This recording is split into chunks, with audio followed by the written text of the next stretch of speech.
Captain's log, stardate 54738.5. It's only been a few days since I have been given clearance from the medical department to resume command of the expedition. But I can see that Admiral Nea wastes no time getting us back to work, though I admit it does feel good to get back to a sense of normality, well, for us. The expedition is finally getting back to our roots, what Starfleet is all about. Our assignment is one of deep space exploration, patrol, and charting strange new worlds and new life. We are heading to a region of space that, for the most part, lies untouched and unexplored, well, at least that we know of. We'll be going beyond Starbase 227 toward the Galactic Rim. But before that, we are to rendezvous with the ambassadorial vessel of the Azizz. And I'm not saying that right now. It would seem our last contact with them has been nearly 70 years ago. The first contact by the salamander was unsuccessful, though I am very curious as to why they have waited so long to resume communications with the Federation. One can't help wonder if they are in some kind of trouble or something else entirely. With any luck, we can pick up where Captain Henson left off at and perform a formal first contact. One thing I have to say is that I am looking forward in cataloging spatial spatial and gaseous anomalies, and not having to worry about solving the next galactic crisis that comes up. And Captain's log. All right, as promised, I'm going to start this mission in the conference room with the senior staff meeting. And I figure this will be a good opportunity for you guys to role play out what I gave you in the security briefing, and just talk about the mission at hand.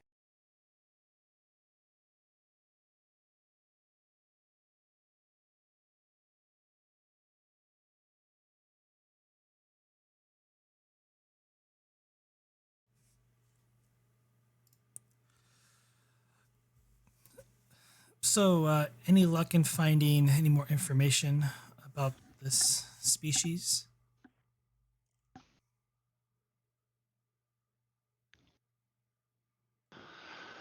Do the logs or anything, GM, have images of the species? I mean, I know we kind of know what the ship kind of looks like, but what about the individual species? There is no mention of what they look like. You could surmise from the briefing that this might have been an audio-only conversation. And apparently fairly one-sided, but enough where they picked up Federation.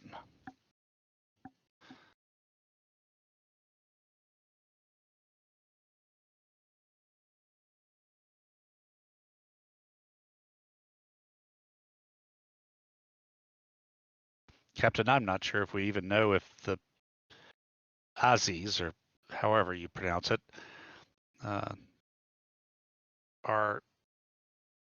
were individual beings inside the vessel, or if the vessel itself was the entity. I mean, it looks very shell-like and organic.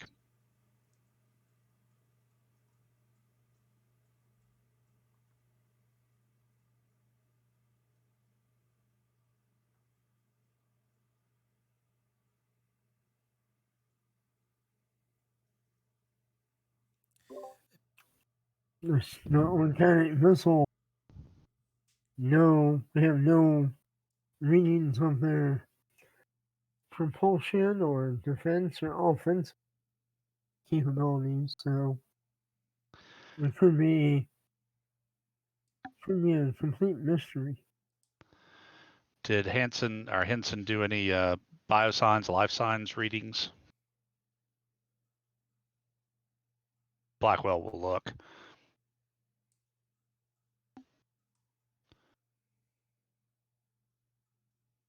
It is reported that sensors were having a hard time reading through the shell. But sensors were also a lot less sophisticated back then.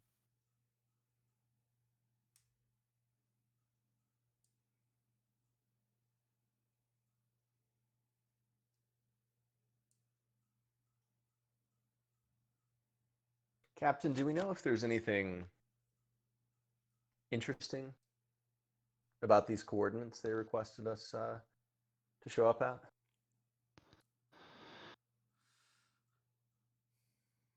Other than this is the meeting spot for which they were to rendezvous with us, it appears that maybe it took some time for them to even translate our language. Though I am curious as to why the linguistic department at Starfleet hasn't tried to make some headway on that front.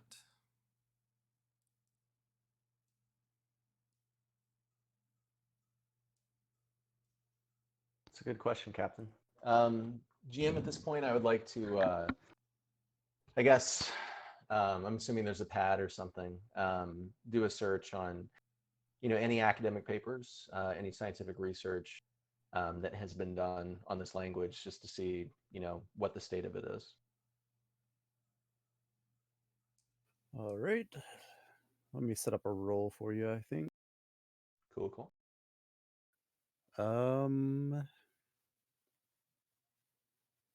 Probably let's go insight.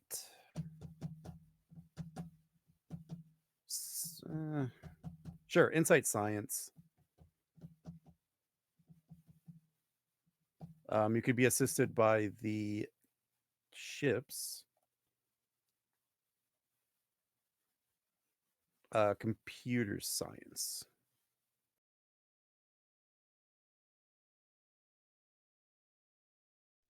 Would a focus in computers apply?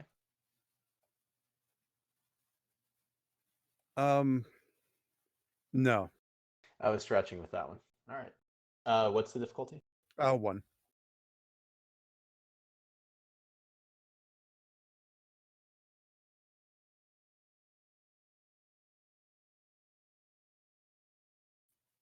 Right. And there is a complication on the table.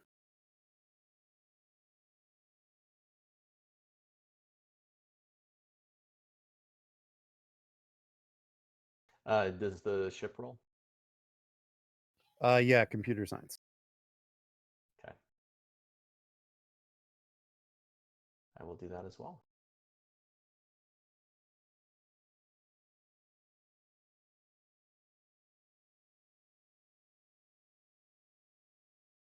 Right, you get a momentum, and I will use the complication now. Is it 2 momentum to buy off a complication? Yeah. Or is it just 1? I mean, we could give him 2 threat. It takes 2, but either way, I'm going to use it. Okay.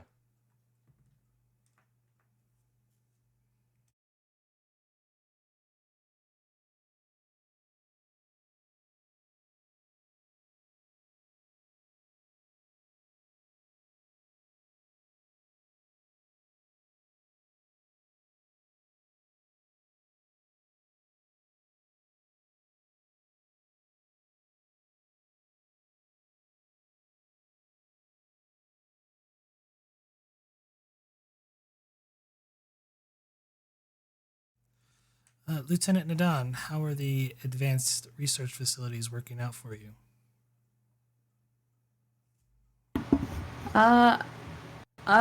We're settling in quite well. It's interesting to have so much space, although I'm sure our operations will soon grow to so that we're bursting at the seams again pretty soon.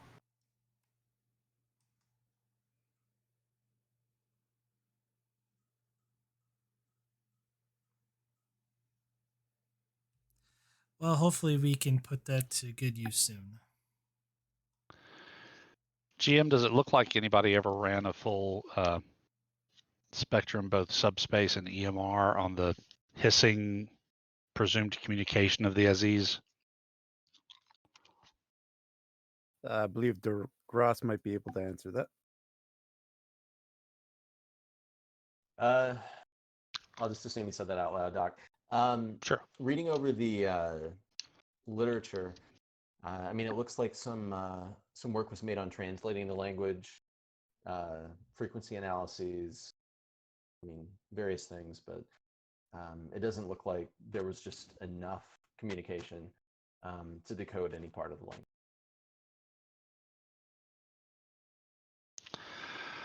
So the problem wasn't in the translation matrices, but just they didn't talk to us enough for us to be able to put it together, or the universal translator to put it together? From what I'm saying, that would be correct. They could have a very Given complex. Sorry, go Exactly. ahead. Given the complexity of the language, we probably just need a lot more data. I wonder if there's other levels that we might be missing, either on different frequencies of some type, or maybe even visual frequencies for all we know. In any event, it seems like the standard language and translation packets that Hansen sent them worked well enough. So to clarify, the message that was received was 2 days ago.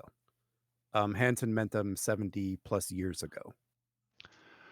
Right. I was just assuming that, standard first contact protocols, you give them, language databases and whatever, so you can start to talk, hopefully. Oh, yeah, I got you. Yeah. So I'm figuring that's probably how they figured out Federation. Standard.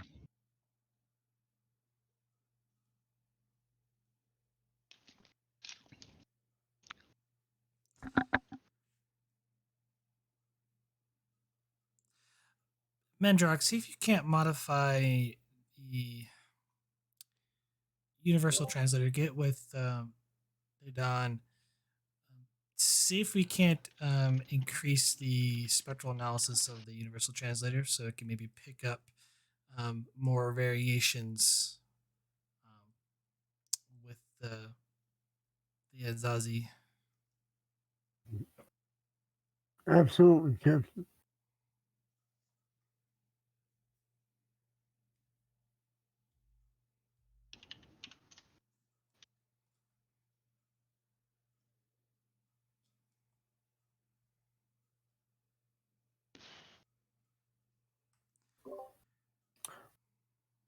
Did you want me to leave? No, And don't do that now? we do have time, Chief. Is there any questions or concerns?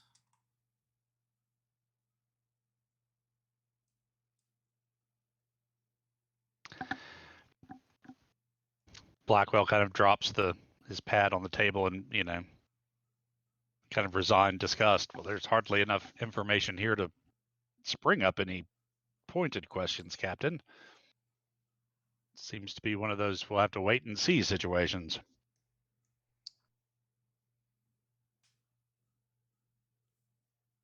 Agreed, Captain. And furthermore, based on the history, it didn't look like they were hostile. Didn't seem like there was any other interaction besides attempts at communication. So, we've got that going for us.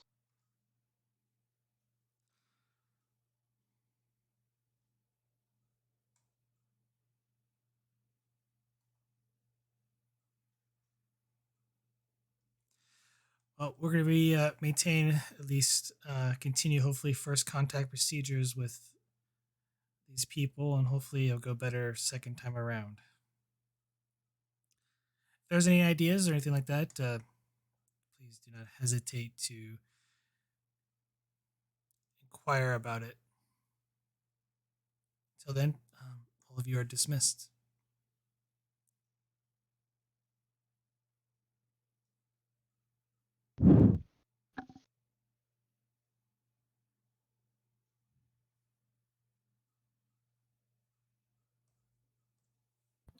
Okay, so you guys are still probably a good 3 or 4 hours away from the rendezvous coordinates.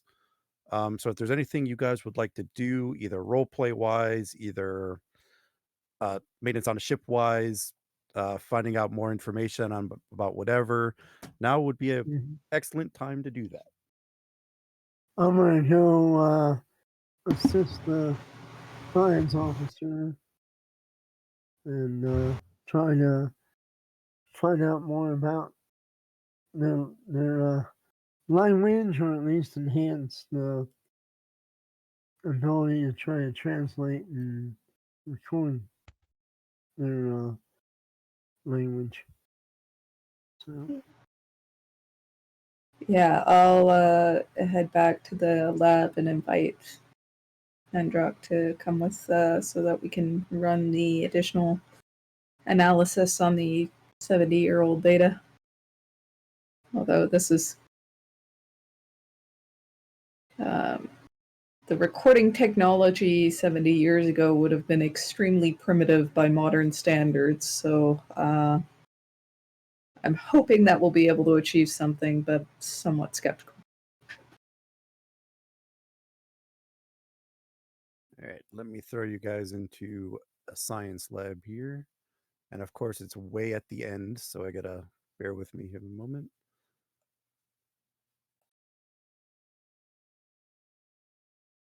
A sciencey type lab.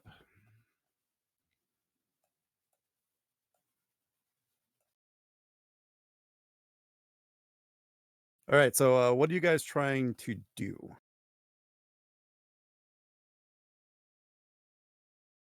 Is this better? Yes. Can you hear me? Yep, Much better. Okay. yeah, Cool. Like I'm about to turn you down much better. Awesome. I would That took like a while. to try to enhance the recording to make it more audible, so it can be reran through a more updated translator to see if we can maybe piece something together.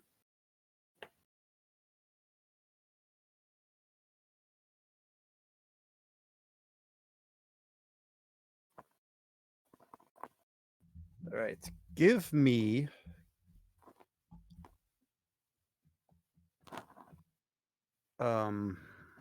it's probably gonna be a reason, probably a reason science. Oh no.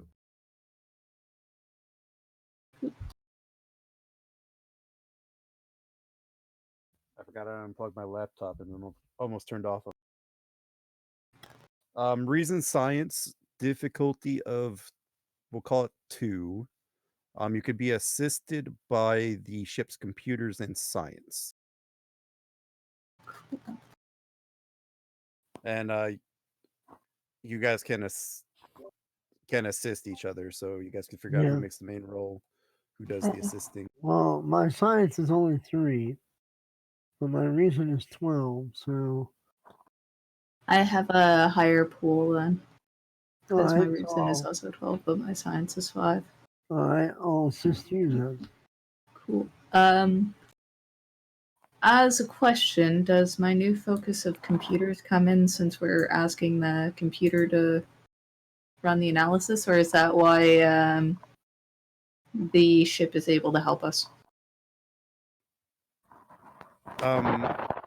So the computer's focus I consider more of a like working on computers, fixing the computer, potentially operating one.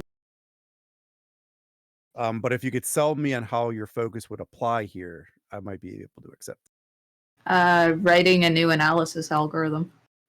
That works for me. Alrighty, there we go. And task roll. Click. And the ship is assisting with sensor science?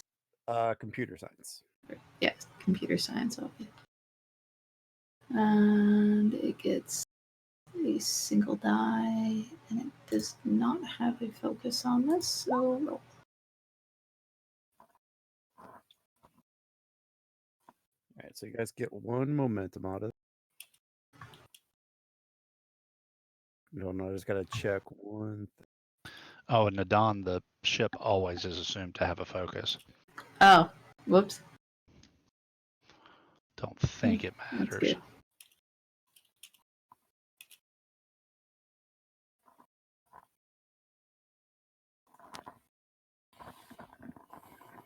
Right. So you guys are setting the writing your new translation algorithms, setting the transmissions through, and it is just sounds like high pitched hissing noises.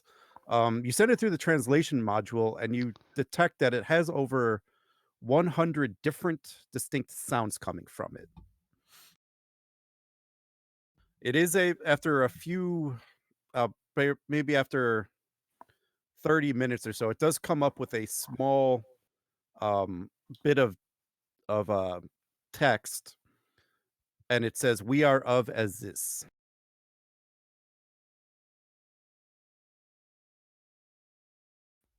So, to put this into easier terms, the 100 distinct sounds that would filter through the computer, all it was able to figure out was that. Huh. So we need a larger sample of the language. Yeah, definitely. But we can try to enhance the translator too to maybe handle more input Yeah. of this magnitude. What if we run an enhancement on the data we receive to try to, see if we can cancel out random noise?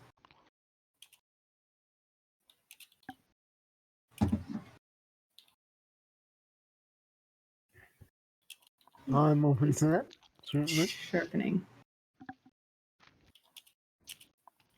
See if there's like a signal sharpening algorithm we can apply. Okay. Give me um give me an I think I'm going to call this an insight science. I'm going to make this a difficulty 3. Okay.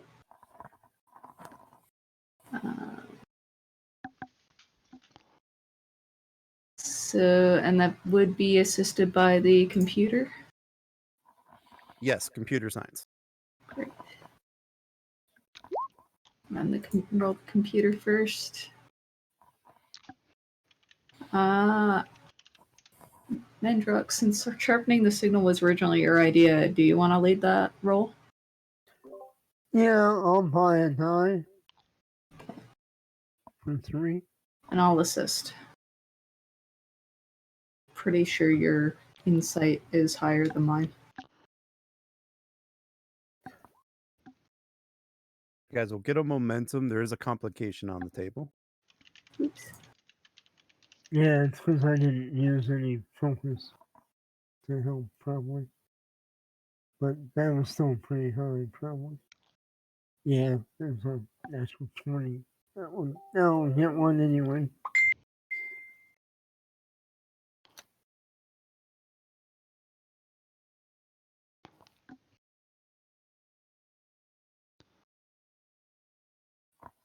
Mm.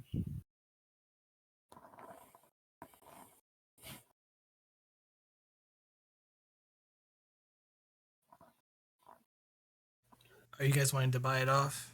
Yeah, Yeah. well, it's fine with me.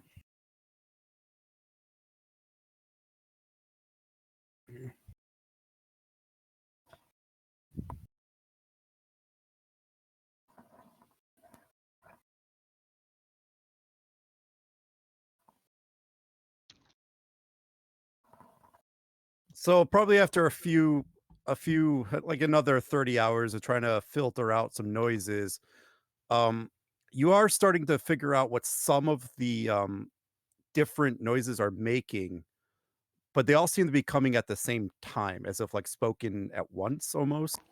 Of course, you got the "We are the Azizz," then you have "Grain exchanger is clogged," "The navigator can see," but none of them seem to be complete sentences. However,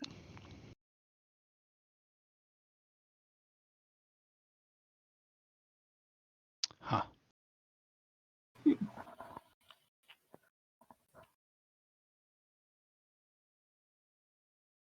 Great exchanger or grain exchanger? as it is written. Oh, I didn't see it on the message. It was in the other screen. That explains it. Okay. Huh. Interesting.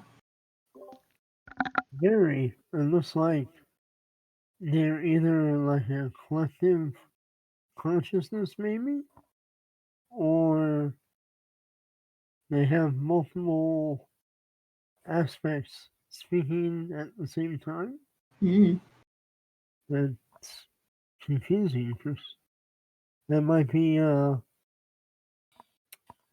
interesting in how to try to differentiate or separate the patterns to make something coherent out of it.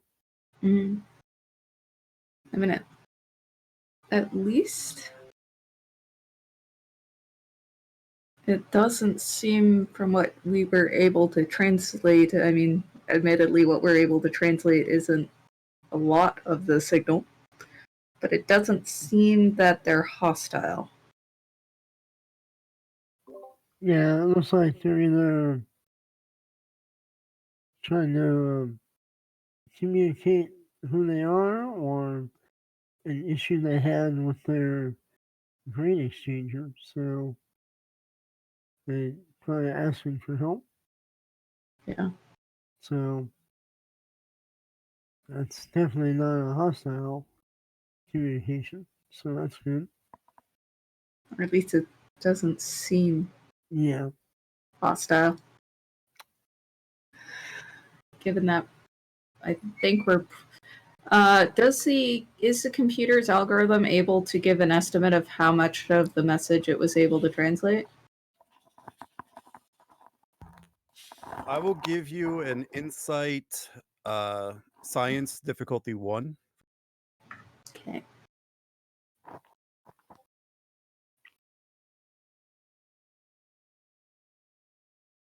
Task roll.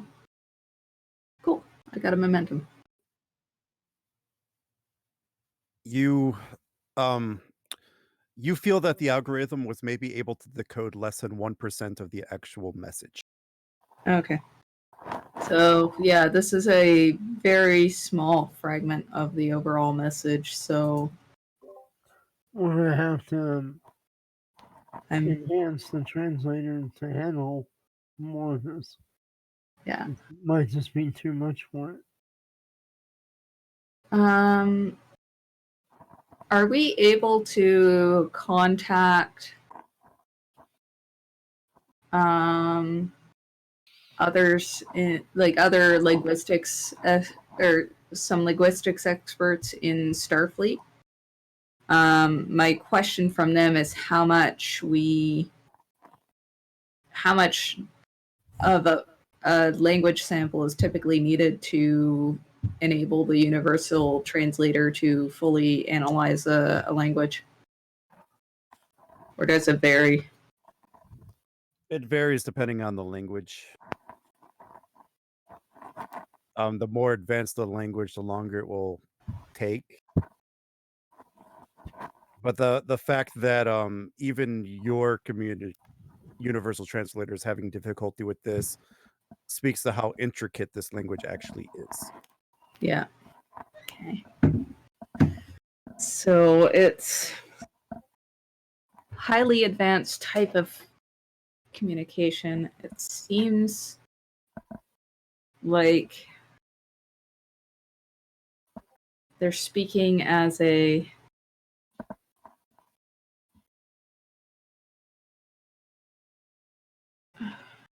could be that it's a royal we, if they have that kind of a concept.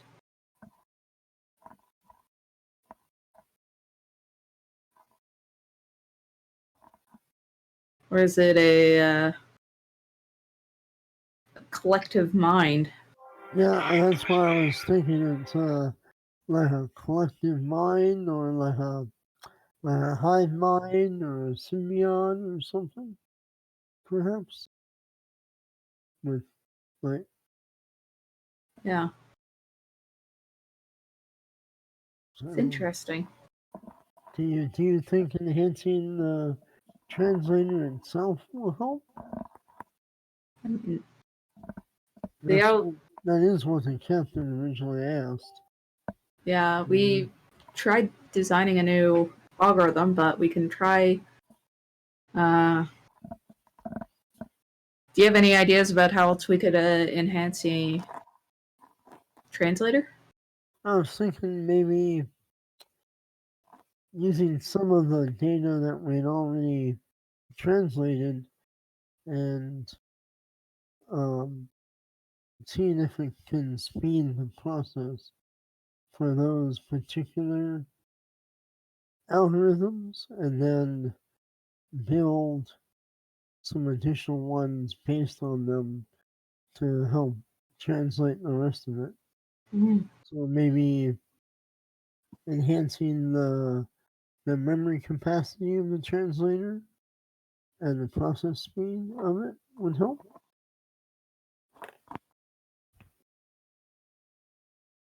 You mean physical hardware modifications to the Yes. ship's computer? Well, to the translator itself. Can we perhaps... what if we ask the captain to let us divert some of the ship's computer's resource bandwidth to the analysis problem? I think that's a good thing to inquire with the captain for that permission. Okay. Nadan to Captain Prax.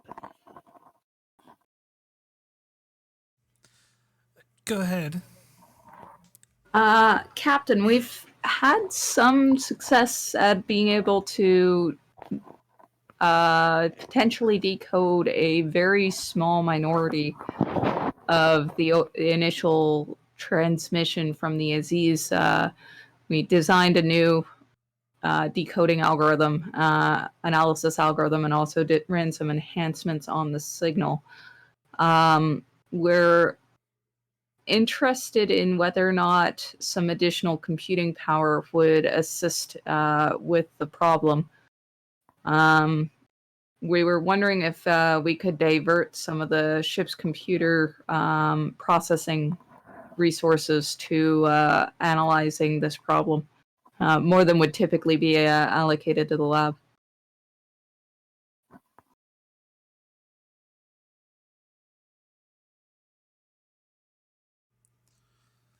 I think we can divert power from at least the non-essential systems for the time being to help facilitate your research. Thanks, Captain. I figured this would be one of those things better to ask permission about, since having non-essential computers go offline would probably be quite alarming, if not expected. I'll get on it. And I'll cut the communication to the captain. All right. I'm going to leave you guys in the lab to ponder the problem, and we'll go to whoever else wants to do some role play. Since, you guys still have a few hours. Yeah, makes sense.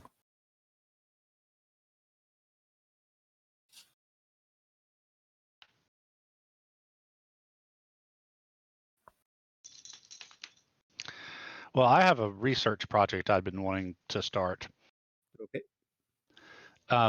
Since I happen to have a bunch of Borg nanites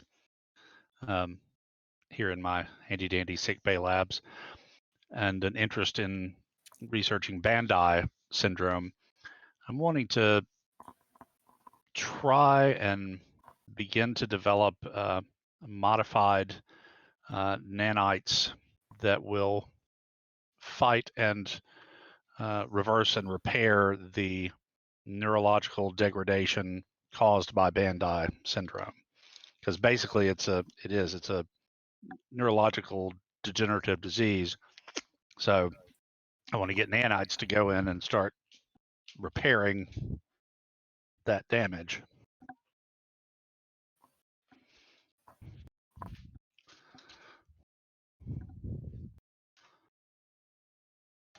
All right, I have to figure out what Bandai disease is again. That's the the thing that Sarek had, and also the Vulcan we ran into on the colony world near the Zenkethi space that affects older Vulcans is sort of like Alzheimer's, except it has to do more with emotional control. Gotcha. So you want to use the Borg nanoprobes in an attempt to repair the damage caused by it? The neurological damage? Yeah, I want to use the nanoprobe, the Borg nanites as like the base, and modify them as, brain cleaners and rebuilders. They'll take away the plaque, counter neurological degeneration, so on. I'm not expecting to get this done tonight, Oh, right. but I've been wanting to get a start on it. Yeah, this was one of those research deals, right? Yep.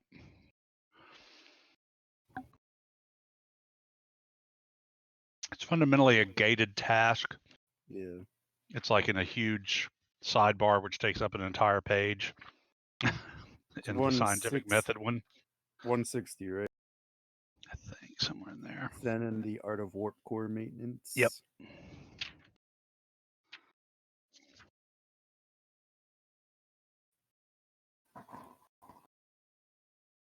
Yeah, under the breaking the laws of physics.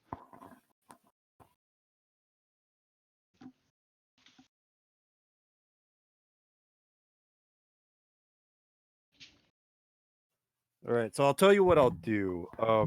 I will do more research on that, but in the meantime, I will give you a role to start work on studying the nanoprobes, because I would imagine that you don't know much about them other than the limited experience you had removing them from Right, and the fact that they were able to help David heal and make my life a lot easier when I was doing major surgery. Right. So I will give you an insight, medicine, or engineering check. Engineering. It's nanoprobe, so it's technology. I will make this a difficulty 3 task. And I'll make this a complication range of 2. Okay. By spending 2 threat. I will take the momentum for a 3rd die and cautious. Don't think I have. And I'll probably give the ship assist with a computer's medicine or engineering. Can I use the advanced sick bay to lower the difficulty and the medical team to lower the complication, or my CMO power rather? Yep. Okay, so 2 and 1. There we go. And then the ships. Somebody got the ship, or should I? You can roll for it.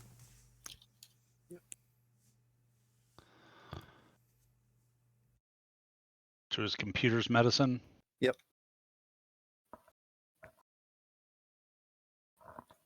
Yay. Cool. You get 2 momentum out of that. So I believe that puts you at 2. Yes. All right, so Doctor, you're in your sick bay labs, and you're starting to study the nanoprobes in greater detail, how they function, how they duplicate, right, how they work with inside the body, how they're powered, how to turn them off. And you start to really focus on how they regenerate normal cells and tissue within the body. Right. Trying to learn all you can about that so that you can maybe start to formulate some theories onto how to get them to attack certain destroyed cells. Perfect. Thanks. Without assimilating the person in question. Right. Yeah. We don't want to do that. So you're also trying to figure out like how you can program them to self-destruct, so to speak, after they've done their job. Right. We are the Blackwell. It is time for your physical. Right. And then after the session, we'll talk more about that. Sounds good. All right. Anyone else like to role play, do other fun things?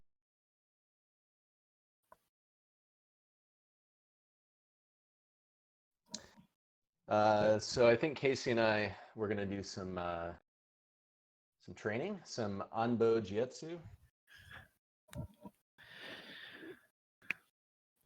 And I'll probably end up seeing the doctor after this, but you know. I won't go too hard. Nothing good ever comes from Casey and DeGrasse. Nothing good ever starts with the start of that sentence.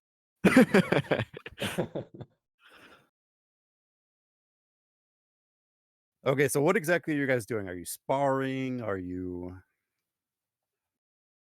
So Anbujitsu is that thing they do in that one episode of TNG where they're like blind, like they have like blinders over their face, and then they just beat each other with like these giant sticks that like buzz, like they make this buzzing sound so that you can find your enemy while blinded, or your opponent.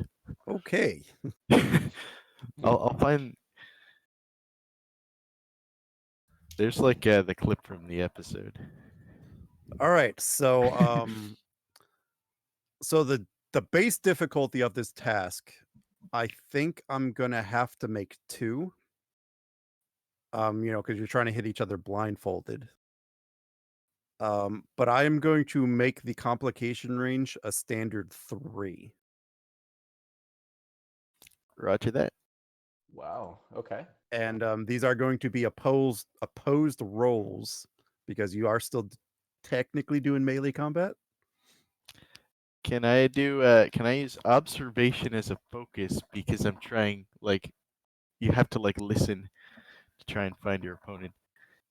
It's like I'm not buying that one. Observation. No, I don't think so. Can I use survival as a focus? Because I'm literally just trying to make sure I don't get beat senseless. I'll give you the survival. Okay. Because I imagine your security is not that great. No, not at all. So is this a daring or a fitness security? This will be daring. Daring security. Okay. Difficulty complication 3. But so instead of using the group's pool or threat, I will each give you your own pool of momentum and threat. Okay. So the max will be 6, but so if Casey were to, let's say, want to buy more dice but didn't have momentum, he could give DeGrasse threat. And vice versa. So basically you'd give the other person threat or momentum that they get to spend. Right. Hopefully that made sense. It did. Well, I'm going to generate 1 threat for myself. Which means DeGrasse has a momentum. Okay.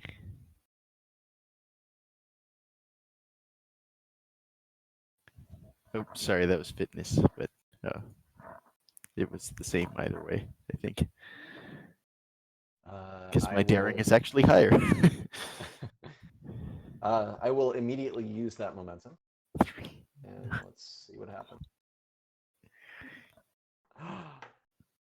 Nice. That's a tie. Yeah. So both of you swing your I'm assuming they're stun sticks, right? They're like not electrified, they're like padded sticks. Kind of deal. Okay. So you both of you swing your sticks, and you both kind of hit each other's sticks, almost as if you're like parlaying like a sword thrust.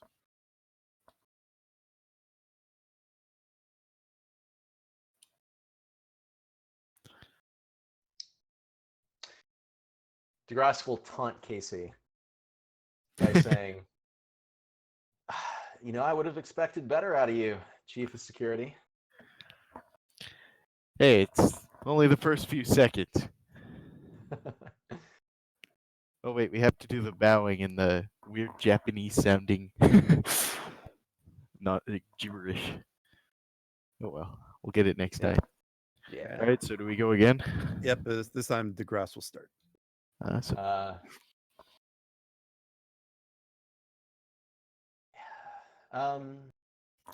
I'll give Casey one threat. And let's do it. Oh, not good. I will buy off one of those complications with 2 threat, and I'll leave the other one on the table. All right, so Casey has 3 threat. So I can roll 4 dice? Yes. Awesome. Might as well. I mean, not a great idea with the complication range, but let's just see what happens. Yeah, I'll just leave it like that. So Casey, you'll actually get 1 momentum out of that roll. Okay. Oh, then I'll use that momentum to kill the complication. Yeah, I forgot it was difficulty 2.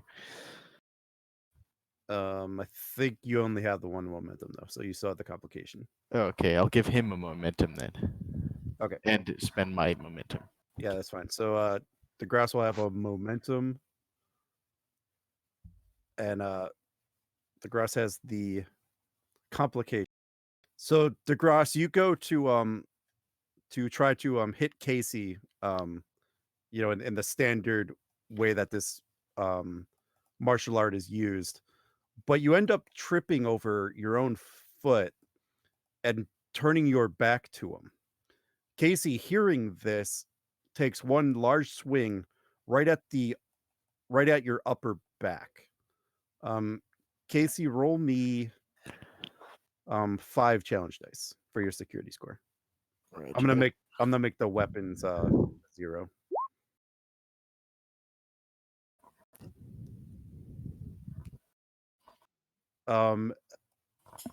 DeGrasse, he hits you so hard that it does ultimately drop you to your knees.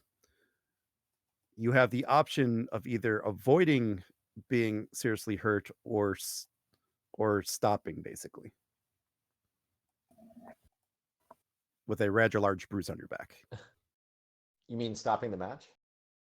Yeah, because that's technically an injury.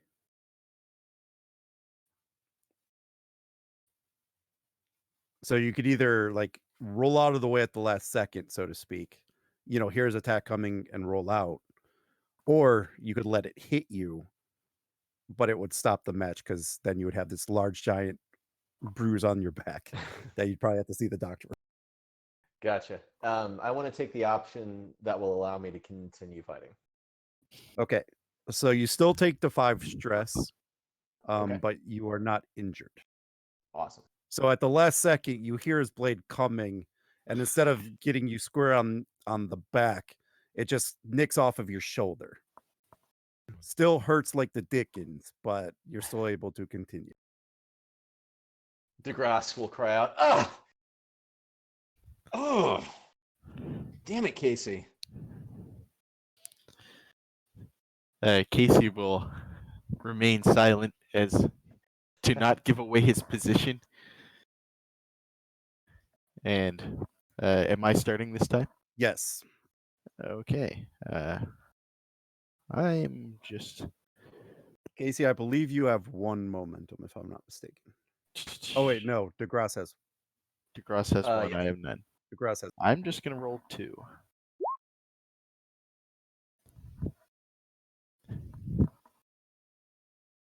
Okay. Cool. DeGrasse will use momentum and give Casey 5 threat and take a huge swinging for the fences.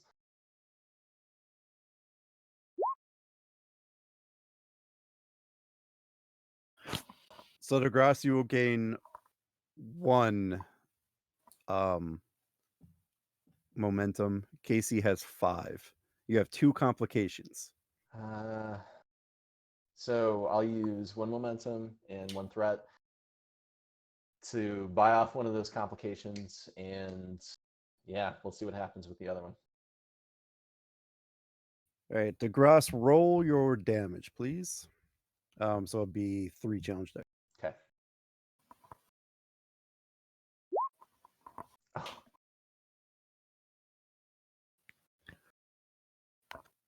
Wow. Ouch. So DeGrasse, you will get very angry during this, and you try to take the biggest swing you can at Casey. Casey hears this and deflects it at the last minute. However, Casey, it hits you right in the hand, so you'll take 1 point of stress. But the force of the swing causes the stick to come back around and also hit Casey. Kind of like in the same shoulder region, so you will also take a point of stress. You mean DeGrasse or Casey gets hit twice? Sorry, yeah. Both of you will take a point of Okay, stress. because I like the first one, so Yeah. I'm down for that. Yeah, so Okay. Casey will take a point, and then you will take a point as you hit your shoulder again. Gotcha. From his deflection.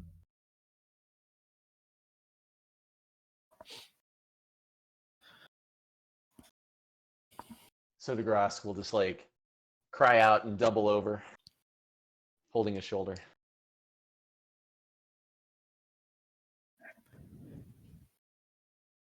Is that defeat, or does he continue?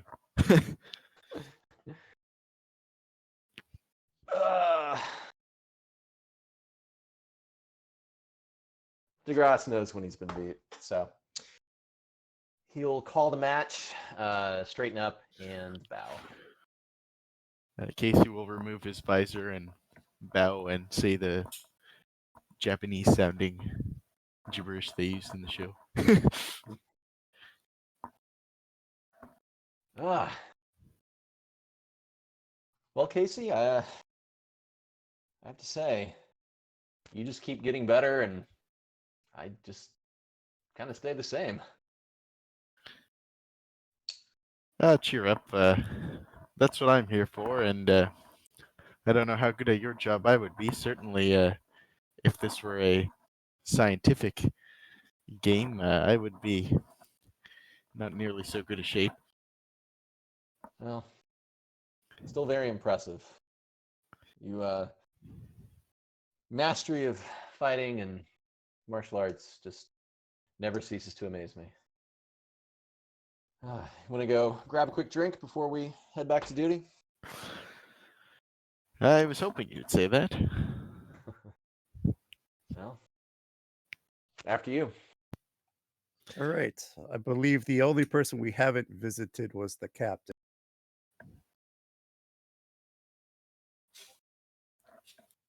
What would the captain be doing?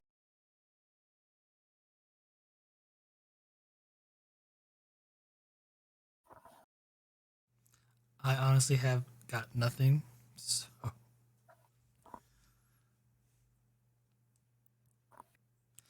if anything, the captain would be in her ready room reading a book. Or probably actually on duty on the bridge, because 2 of the senior staff are having a bro moment and 2 others are currently engaged in research. And the doctor is also engaged in research in his lab. So Holding down the fort. yep. All right, so we'll quickly go back to the science lab. And quickly remind me what you guys were trying to do when I left.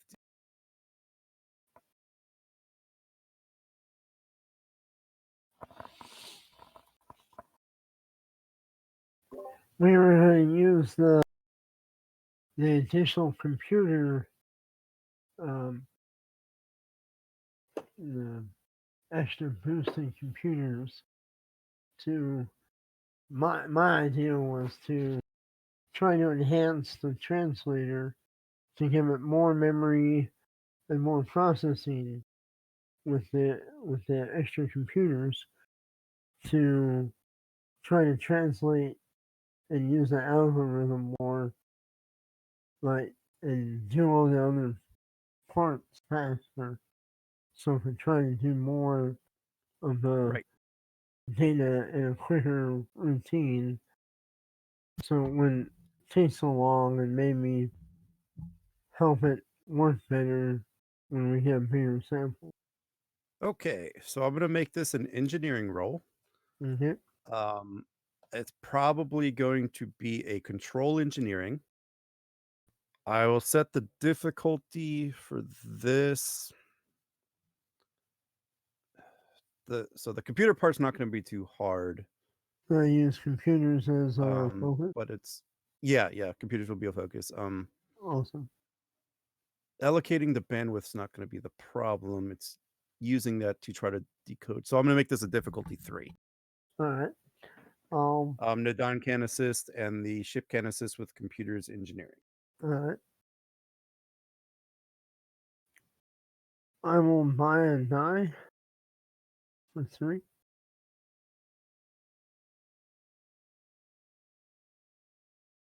And I will use cautious engineering if need be. Yep.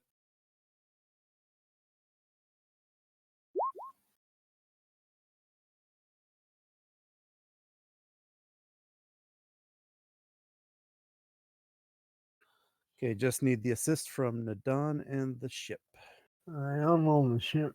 What was the Computers engineering. computers engineering? Sure.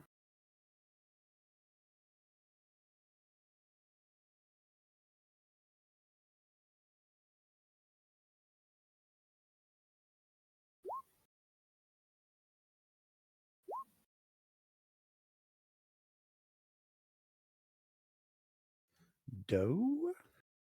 Oh, yeah. I missed her.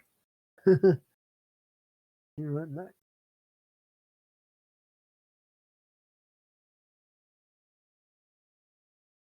I'll just roll for her real quick because I have her sheet.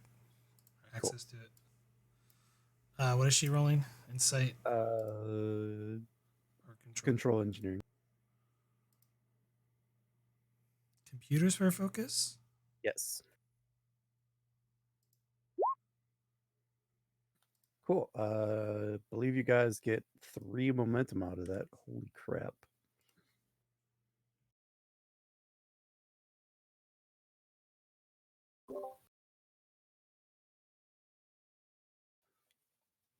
So you are able to allocate more bandwidth toward the translation matrix, and you try to adjust the translator itself to try to help it decode more of the message. And it seems to be having greater it seems to be doing that greater, but all it's really picking up is more separate conversations. And they Okay. seem to be getting more and more I don't think mundane's the right word, but it kind of is the right word at the same time. All right. So, whatever the collective conscious or the hive mind of this race, we should be able to. Can I see a sequence in the patterns of the ones that are like consequential, that are like mundane, that are not relevant, and try to filter them out of the translator or the algorithm?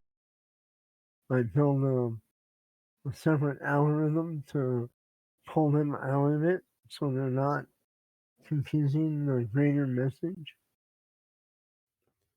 Sure. For a momentum, I'll let you do that. All right. Spend it.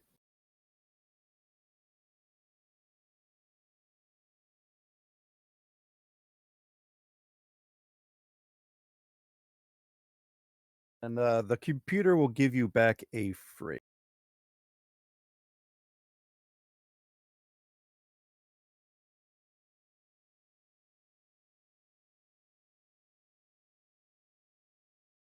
Yeah, I've seen it like a cipher or some kind of coded message.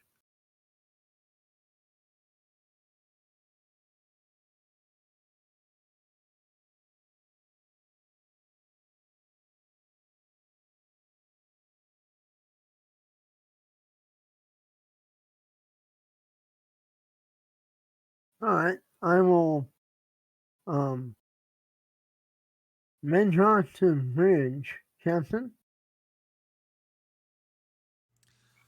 Go ahead, Chief. The additional bandwidth and processing of the computers and some work on my part and staff here and Nadine, we've translated more of the message. Actually, I've filtered out a lot of the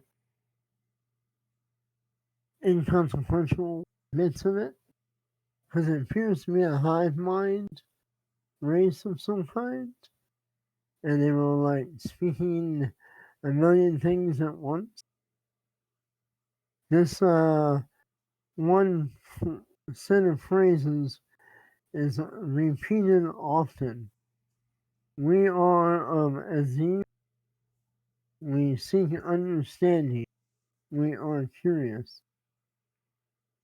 And it ends with, they do not understand.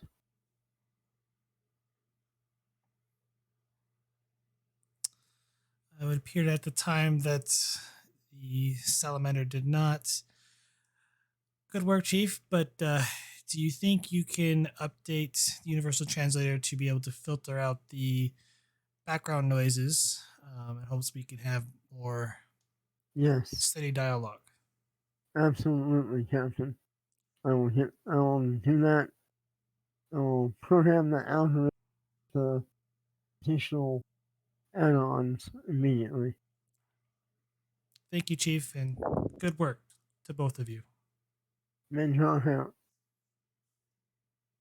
Okay, we are going to change scenes here. We are going to fast forward time while they're working, while everyone's doing their thing, to maybe 15 or so minutes before the rendezvous time is set, or not so much time, but when you're about 15 minutes out from the coordinates is probably a better way to say that. Now I gotta go all the way back to the bridge. I need to move the science lab up.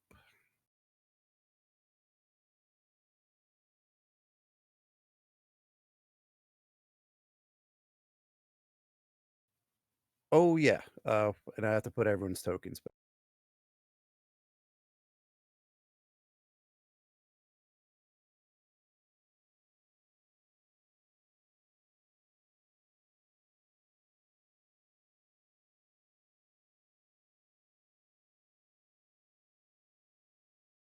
I have no idea where anyone is at this moment in time.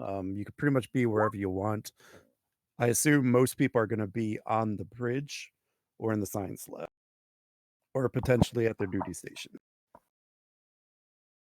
Casey would return to the bridge, knowing that we would be close to contact and he'd know he'd be needed for that.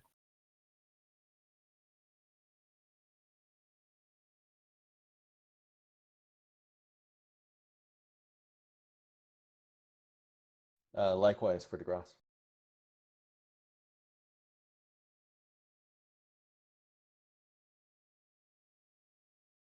Nadan Mendrak, where are you guys at?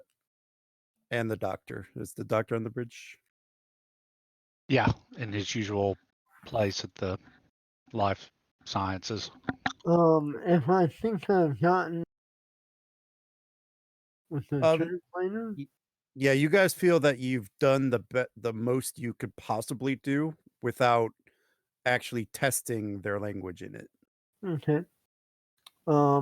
I'm gonna head back to engineering. The captain wants me on the bridge.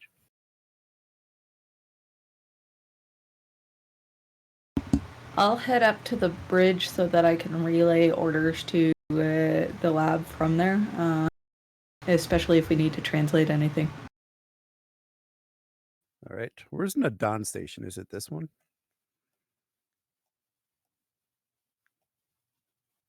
I think so.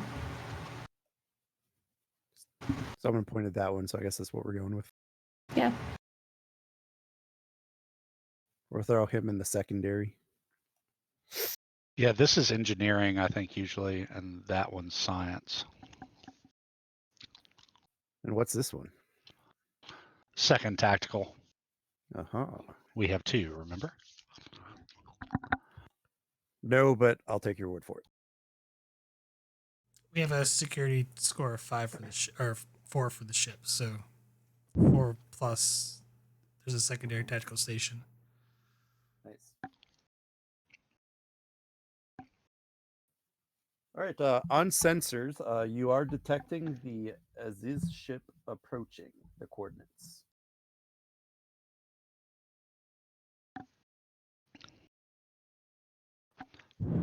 And on the view screen, you see a glowing, almost crystalline craft. But upon closer inspection, you notice that it is unmistakably organic in nature, almost like something found in the depths of an ocean.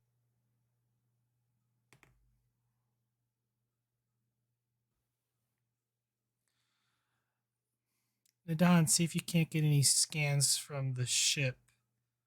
Mr. Casey, open communications. Hi, Captain. I'll run some Casey, they send scans. something to communications before you have a chance to Wait. do that. Captain, they're requesting permission to dock.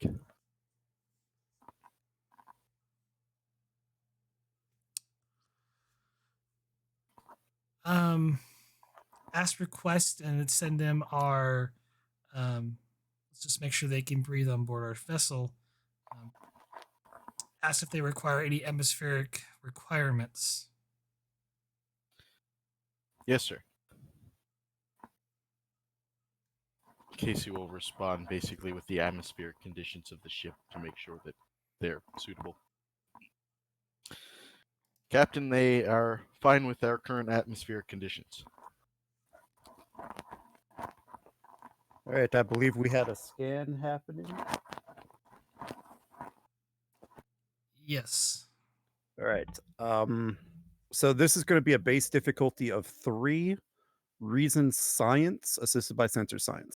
So I guess it'd be diff 2.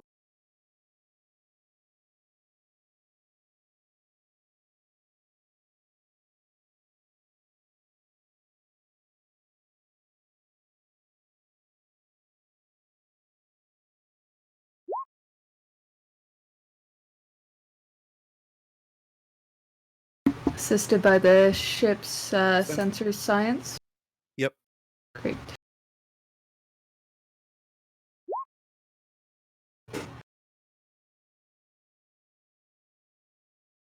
Okay.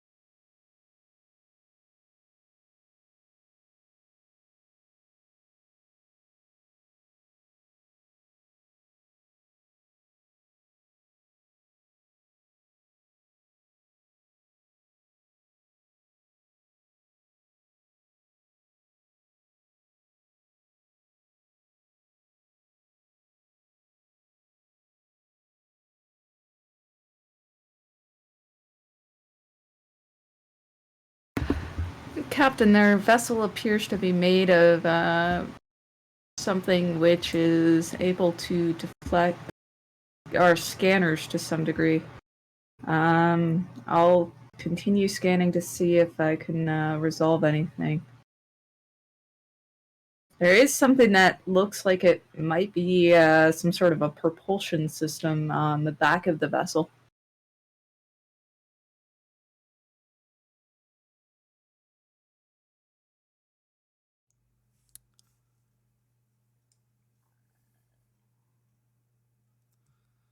Understood. Your thoughts, number 1?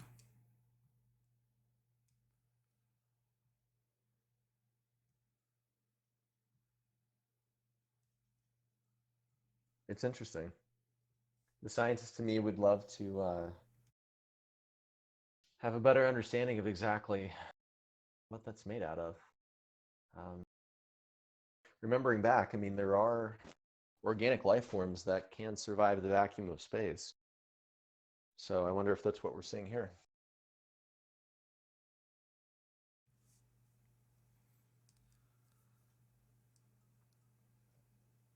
Perhaps.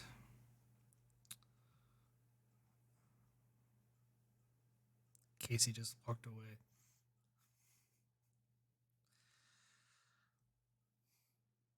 It appears that there might be some sort of a gas mixture coming out of their propulsion system, Captain.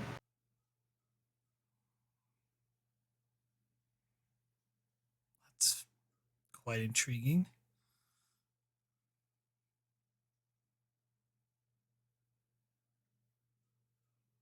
Usually chemical propellants lack the required energy for faster than light travel.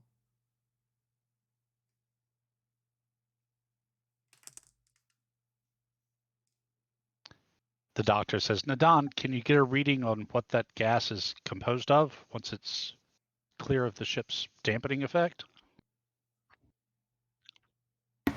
I'll scan some distance behind the ship and see if I can resolve any gas mixture.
It appears that the gas being released from the propulsion system is primarily hydrogen mixed with some level of inert gases, mostly similar to nitrogen and helium.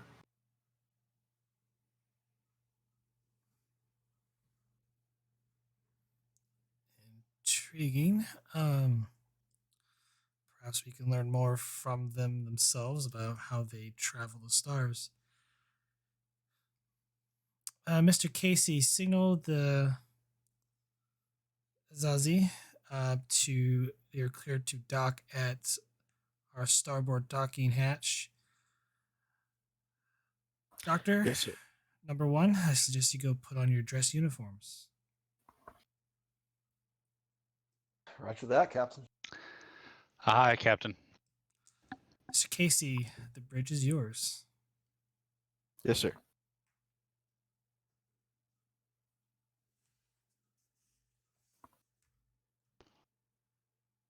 Yeah, Prax is gonna slip on her dress uniform and meet him at the starboard docking hatch, or sorry, port docking hatch.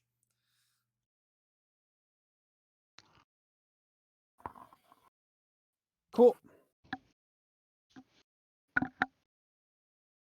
Right, so you guys make it down to the docking hatch, and the Azizz extend their docking device to meet with the Expedition's docking hatch. You open the Expedition side of the hatch, and you are able to look into that part of the Azizz ship. The pathway beyond is a smooth enamel-like surface ending with what looks like a door, but it's actually made of the same material that's made with the rest of it that appears to be almost like a sap-like substance.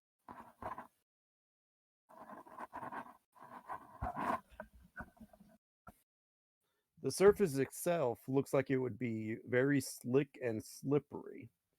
And as the sap gets closer to your side of the ship, it seems to be almost harder and drier than the rest of it.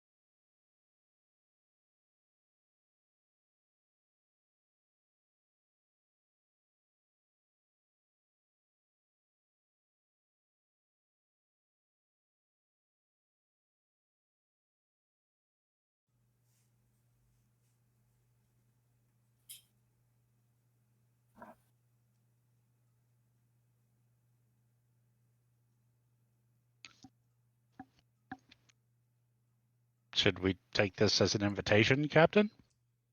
I suppose so. And everyone roll me an insight security difficulty 1.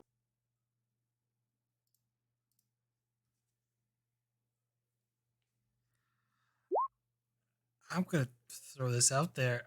Deception for a focus. No.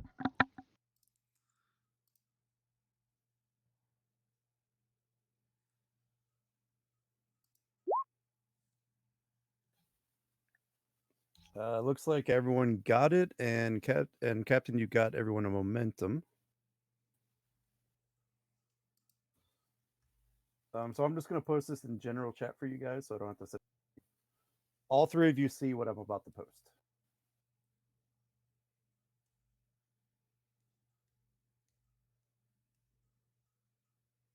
So on the ceiling, you spot something that looks almost like a crab hanging from the ceiling.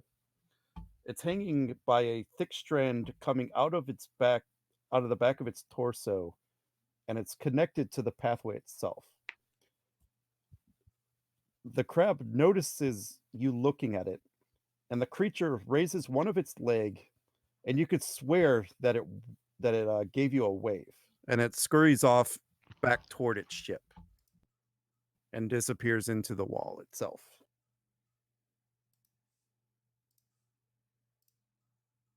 Like is absorbed into the wall kind of thing, or is there an opening that it goes through? An opening quickly forms and then closes behind it.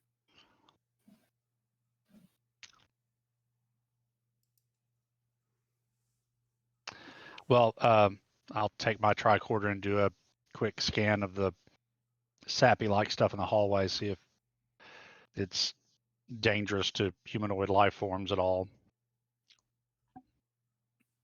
You scan and you don't detect any toxic or harmful properties to it. It is made of a substance that is unrecognizable. Well, Captain, I have no idea what this is, but it doesn't register as being immediately toxic. Well, I'll take that as a good sign. Taps her comm badge. Mr. Casey, Yes, Captain. it appears that the Azizz have requested us to board their vessel. I see, Captain. Would you like me to head on down? No, we should be fine. There is no. If they're going to make any hostile intention, I believe they would have done so already. I tend to agree, Captain.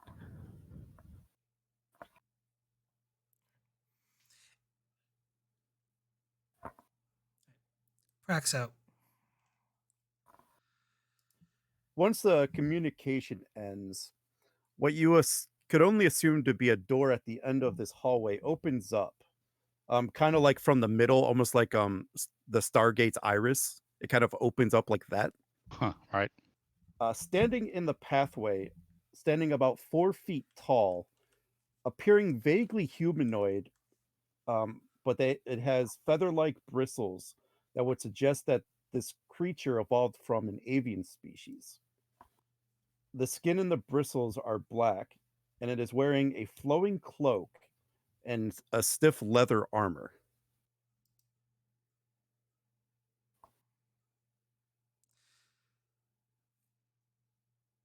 Greetings. I am Captain Israel Prax of the United Starship Expedition.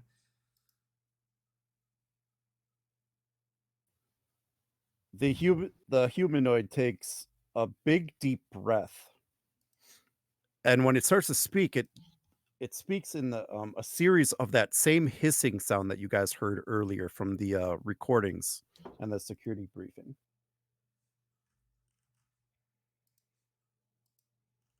Does our modified universal translator discriminate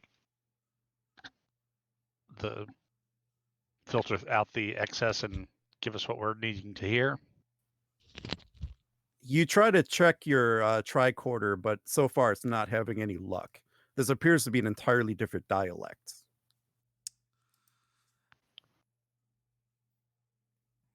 One moment. Prax to Nadon.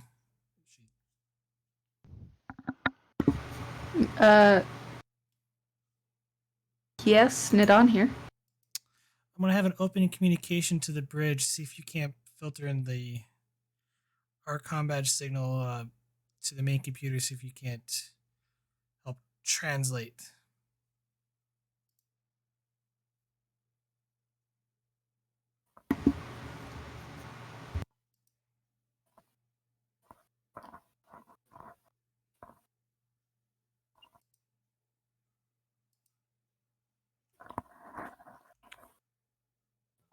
So the humanoid bird-like creature is still making the hissing noises.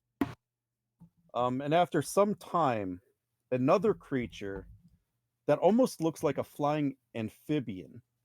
It's made up mostly of wings, and it has like the head of a frog. Lands on the shoulder of the humanoid. Okay. I'll be routing the hissing noises through the translation algorithm, and I'll send whatever comes out of the translation algorithm to the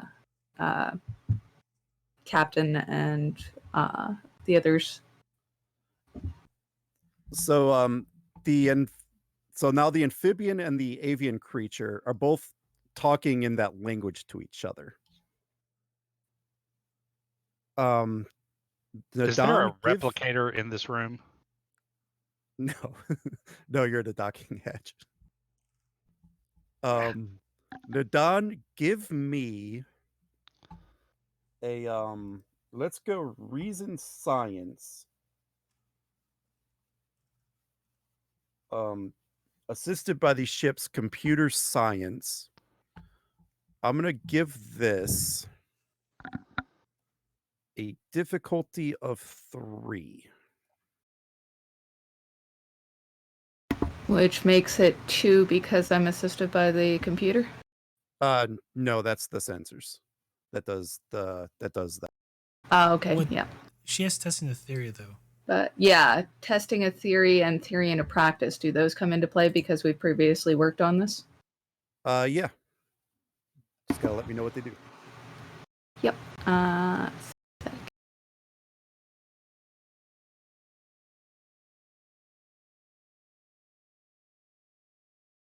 I don't have all the skills at the memorize off the top of my head.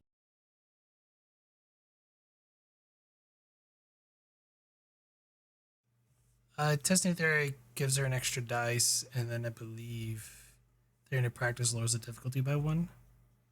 Yeah, I think so. Okay, so it'll be a difficulty 2 for you. You get a free die.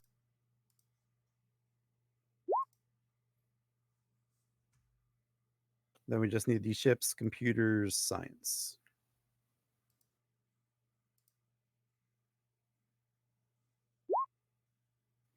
All right, you get a momentum. Nice.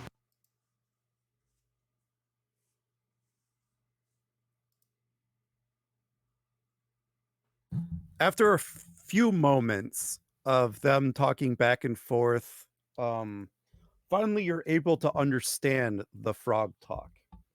And you hear, "We of the Azizz extend greetings to you."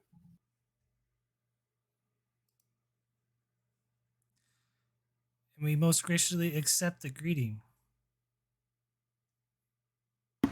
I'll just in case the Azizz don't have our language fully translated, I'm going to run what Captain Prax just said through the algorithm basically in reverse and play it. Cool. What did you say, Prax? Sorry.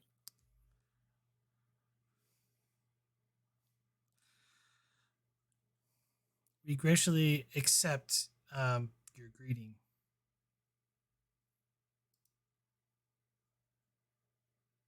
I am Captain Azrael Prax of the United Starship Expedition.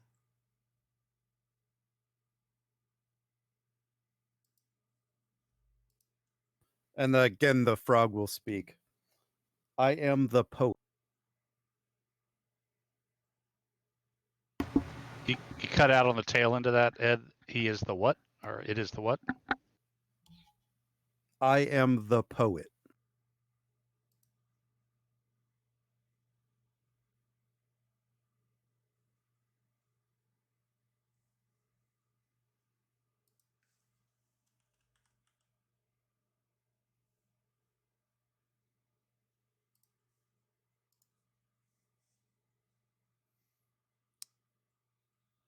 So you create literature? It looks to you confused and says again, I am the poet.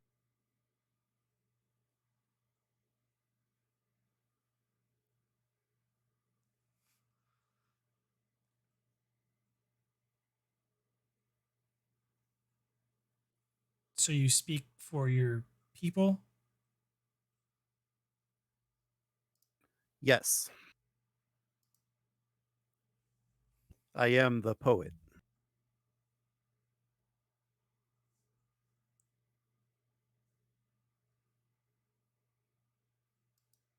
She kind of looks at it. She's like, poet is someone who, for poems.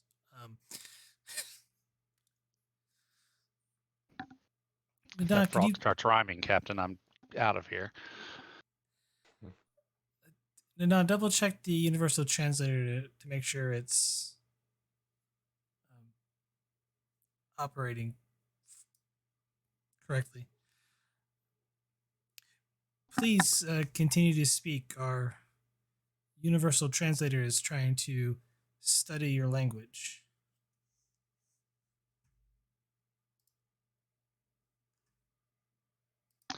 Poet might be accurate, Captain. I mean, if you think of it in terms of being a wordsmith, someone who puts language together in new ways, that could be read as the equivalent of a translator.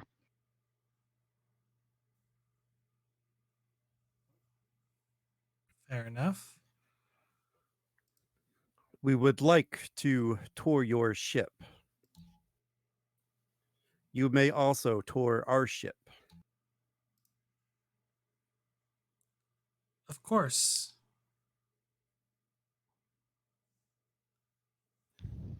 May our refrigeration unit and grain exchanger come aboard as Blackwell raises an eyebrow and kind of looks at the captain. Could you elaborate? Grain exchanger. Someone who provides nutrition. again, they kind of look at you confused.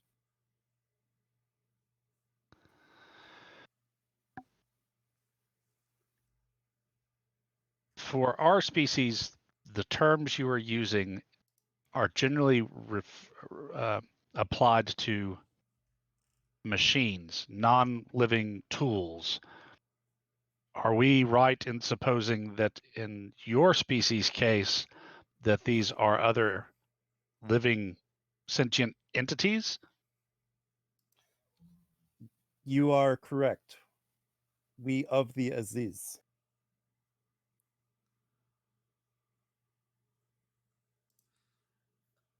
Of Well, course. Captain, I think we're going to find out exactly what a grain exchanger looks like. Of course, you're more than welcome to come on board and tour our ship.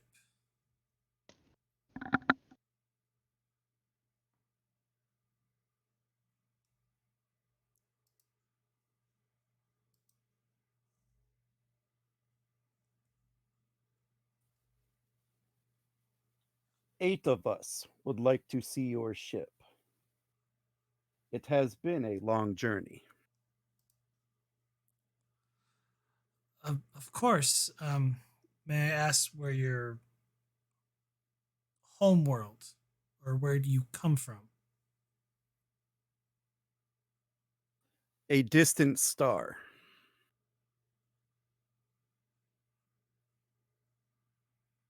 Very far How long from here. how long has your journey been?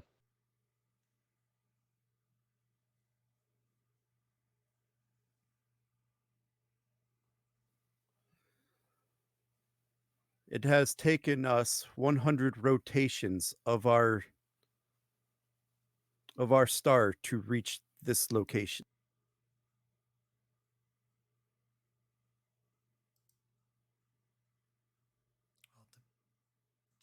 Kind of looks at Agrestal, depending on how fast their planet rotates around their sun. That could be years or days or decades.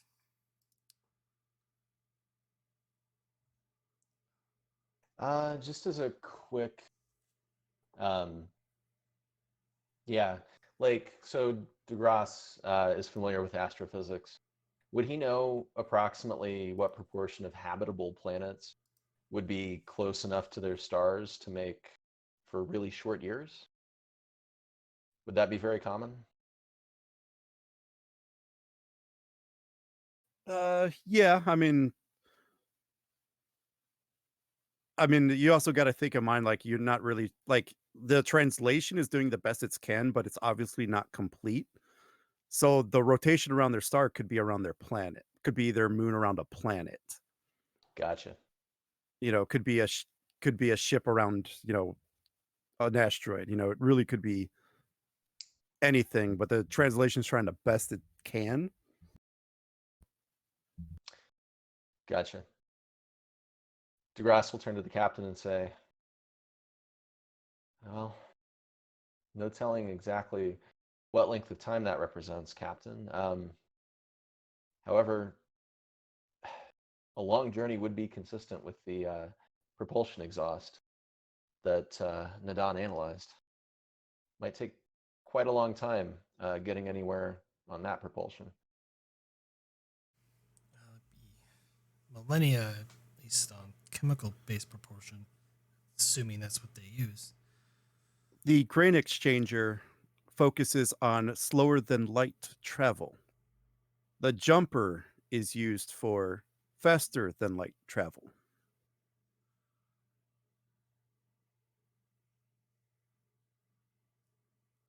So it would appear, Captain, that those are two terms for propulsion or engine equivalents, even if they are organic or separate sentient beings. Captain, I wonder if what they call the grain exchanger runs on some sort of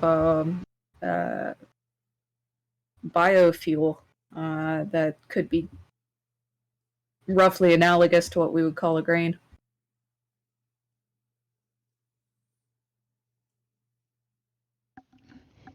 Or maybe what the translator is rendering as grains might be particles. Sublight engines, particularly with a hydrogen exhaust, might indicate some kind of fusion drive. Grains collected from space. There's abundance of hydrogen in space. So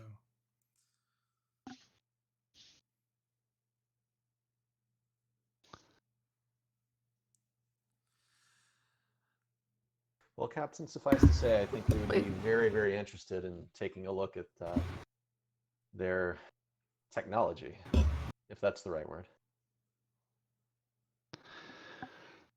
I say let's give them a tour and then take a tour ourselves.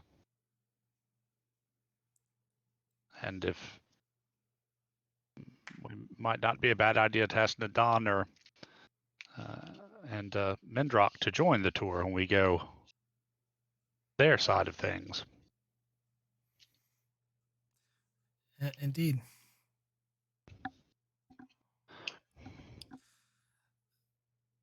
Poet, if you and the rest of your company wish to join up, we can start the tour of the expedition.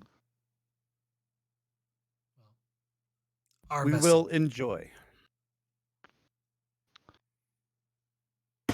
Certainly, Captain. I'll be happy to do so. Dress uniform, I assume?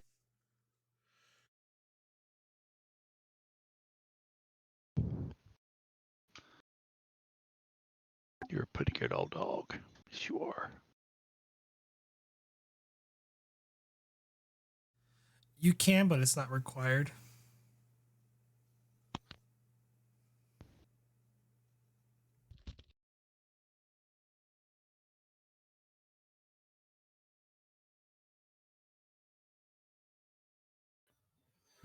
Okay, so we're going to go to a new scene. Just to go ahead and get the scene change out of the way.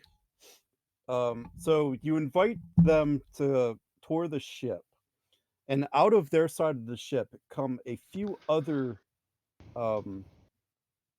creatures. A creature with long ape-like arms and an oval-shaped body comes up to DeGrasse, climbs up around his neck and kind of wraps its arms around his neck and kind of nestles itself very close, like to the side of the face and neck area.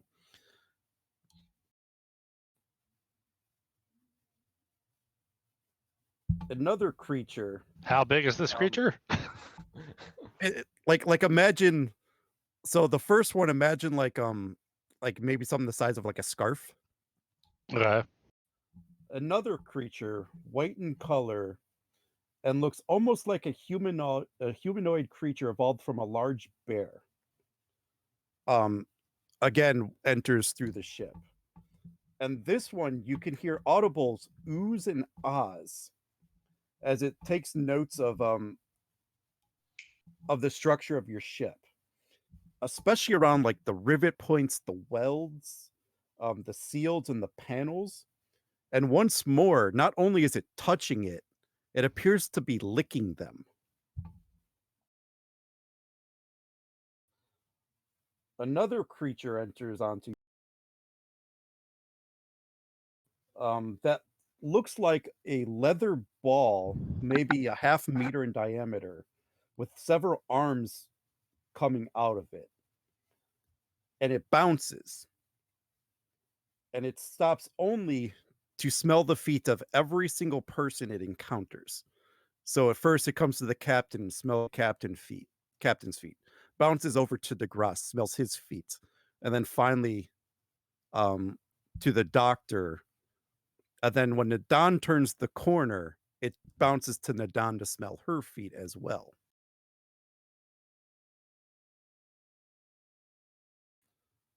All the while, Given that it's presumably doing some sort of a scan on me, I'll scan it with my tracker, obviously. all the while this is happening, a number of small rodent-like creatures enter the ship, and they seem to run into the ship and enters the Jeffrey tubes. It gets into the paneling. Mr. Poet, I am Poet. I would be advised that your crew members, while we do have the tour, there are sensitive areas that could cause harm to your people. I would advise that they avoid or at least stay on with the group for the tour. The carriers are very sturdy. I understand that. Um, but it's not only for your safety, but for ours as well. Leonard's gonna love this.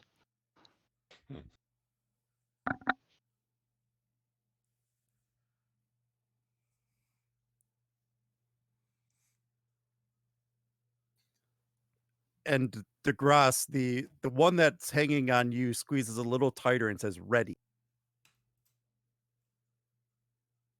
Wait, it says ready to me or Yes. to other? To you. Okay.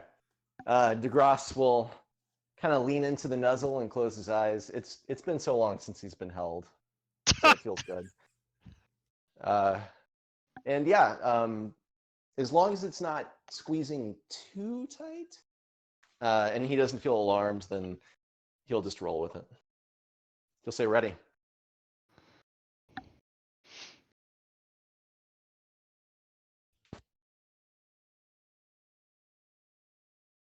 That was good. Thanks. Just how many of the rodent creatures were there? Maybe a couple dozen. I thought he said 8 people. He did. Captain, it would appear our universal translator could use a little bit more work. It's just Or the small ones are actually just one entity, and so they only counted as one. I agree with the doctor on this. Tell me, poet, does your crew include any sort of healer, one who repairs the rest of you? And he'll motion over to the one that is jumping around smelling things. Or smelling other people. Of course.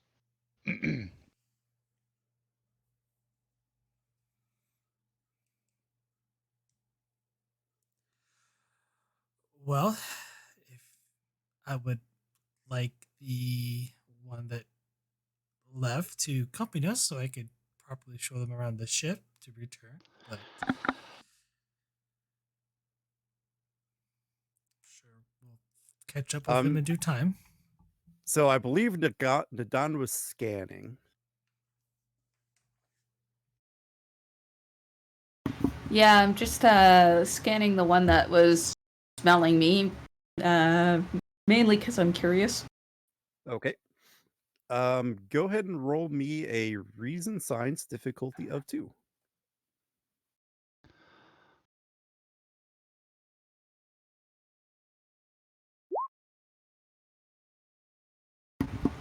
Made it.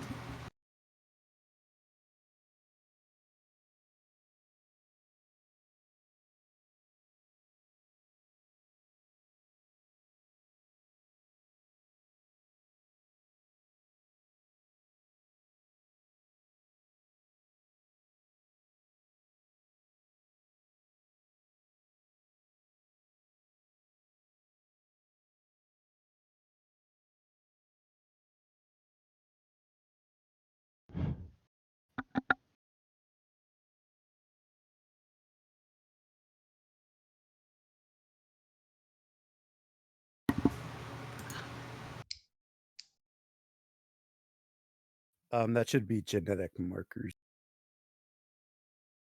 Interesting.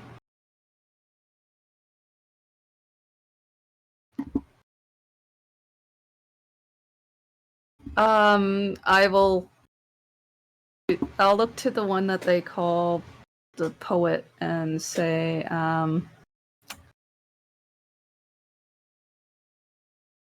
if you don't mind me asking, is your vessel alive as well?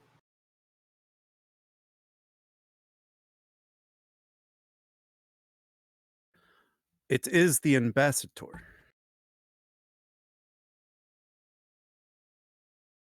Ah. Very interesting. So, all of you and your ambassador are related. It'll kind of look confused. You're genetically similar to the ambassador. We are of one.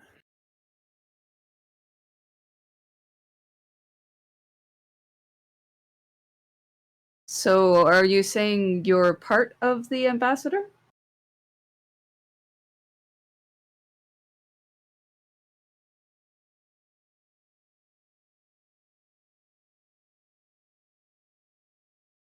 We are of the ambassador. We are of Azizz.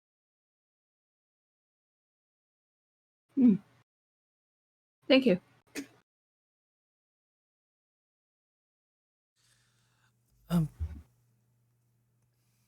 Poet,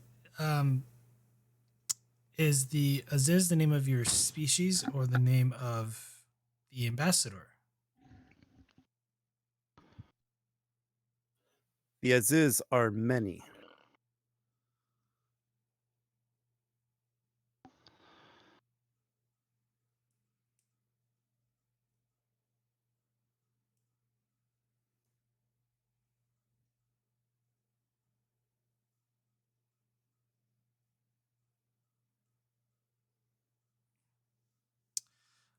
So your species. Is there many more of you?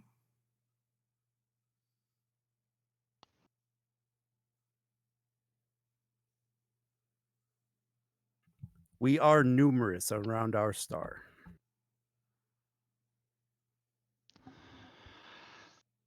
Blackwell will kind of squat down near the ball and hold out his hand and say, we all wear artificial coverings on our lower extremities. You might learn more by examining my hand, this upper extremity here, which is only covered by my natural dermis. And I hold out my hand to it. And it will sniff your arm.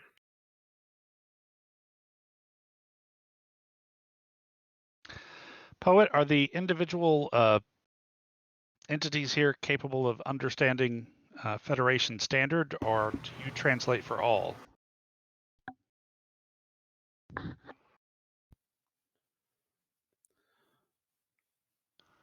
They each have thoughts and desires, but I am the Pope.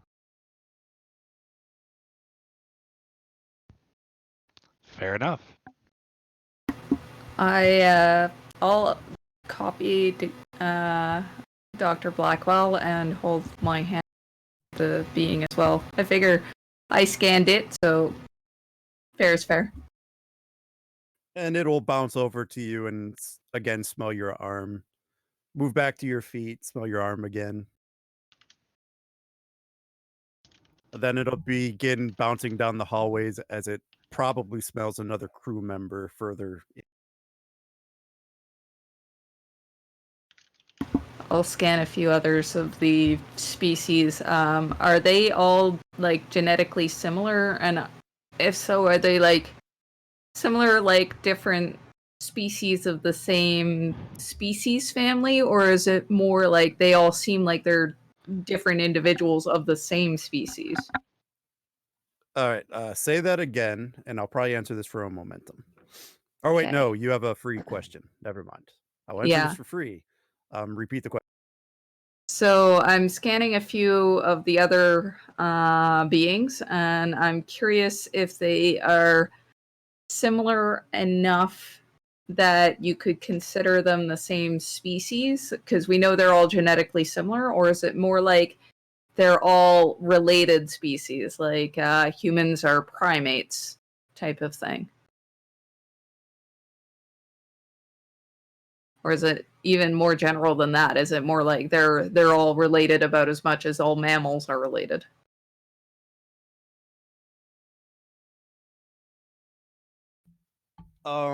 Yes, maybe, and no to all of that.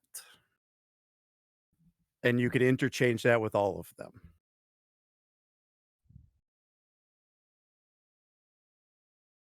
So like basically you could make that connection with every single thing you just said.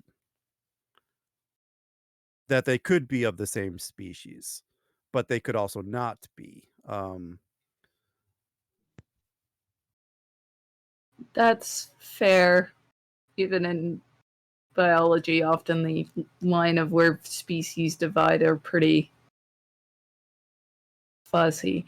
Out of curiosity, I'll scan a couple of the ones that are similar in appearance and see if they seem to be identical genetically or if it's more that they're variations. I'm curious if they're an engineered people or if it's more like natural variation among the population.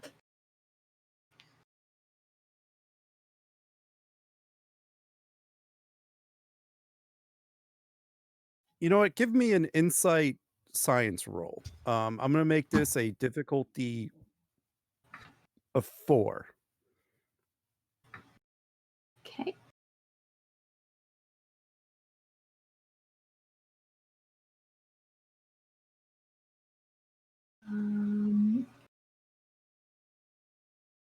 Can I spend to get an extra? How many momentum would it take to get 2 dice?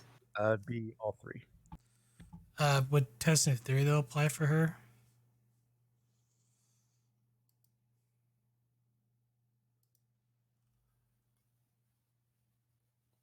I think yes, because I think she's trying to work something out. Yeah. Then I'll So you can spend 2 momentum and roll 4 dice because the theory and practice would apply as Yeah. well. That's what I'll do. And the difficulty goes down to 3 that way. Yeah. So then I passed.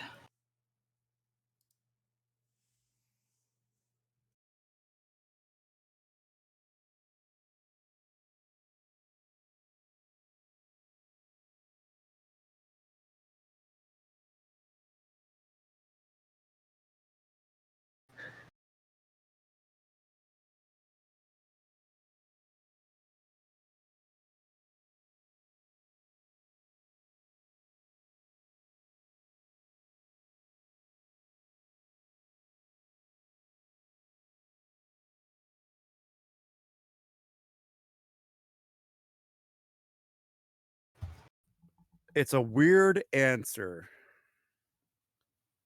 but I think this is what you might be. I think this might make things clear. Oh, neat. Yeah. Actually, it does kind of make sense. So they're kind of like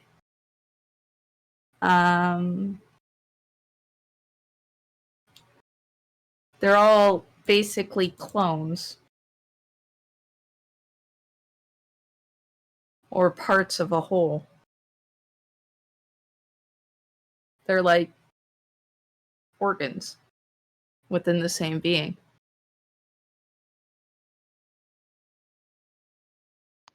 Assuming Don said that out loud, Blackwell would turn to her and go, "That being the ambassador, the ship." Yes. Yeah, I think so, based on what my scans are telling.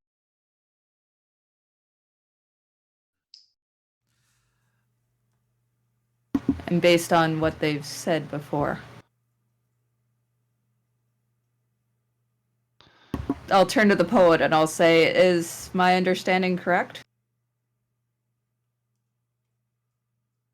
You understand.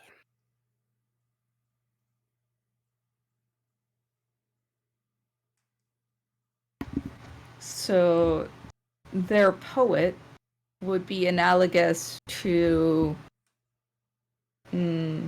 our mouths, or larynx, I guess, in terms of function.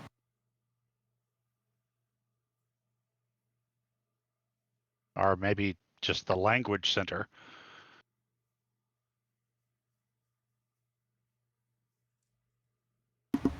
Yes, that could be it as well.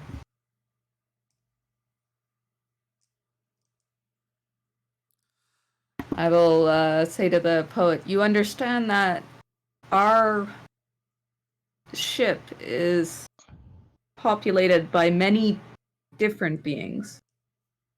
Do you? We are here to discover.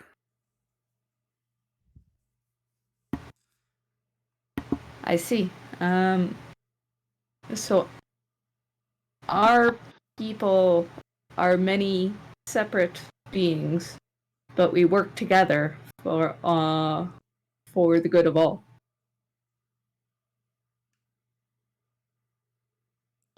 And most of us do not share genetic data with each other. In Well- fact, we almost all are separate entities.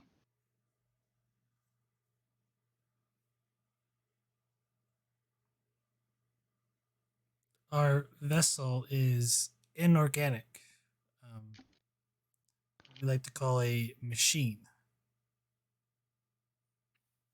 And the bear-like creature kind of tears a paneling off the side and goes, ooh, ah, and looks at one of the power relays. Ooh, Mr. Mendrock's not gonna like that.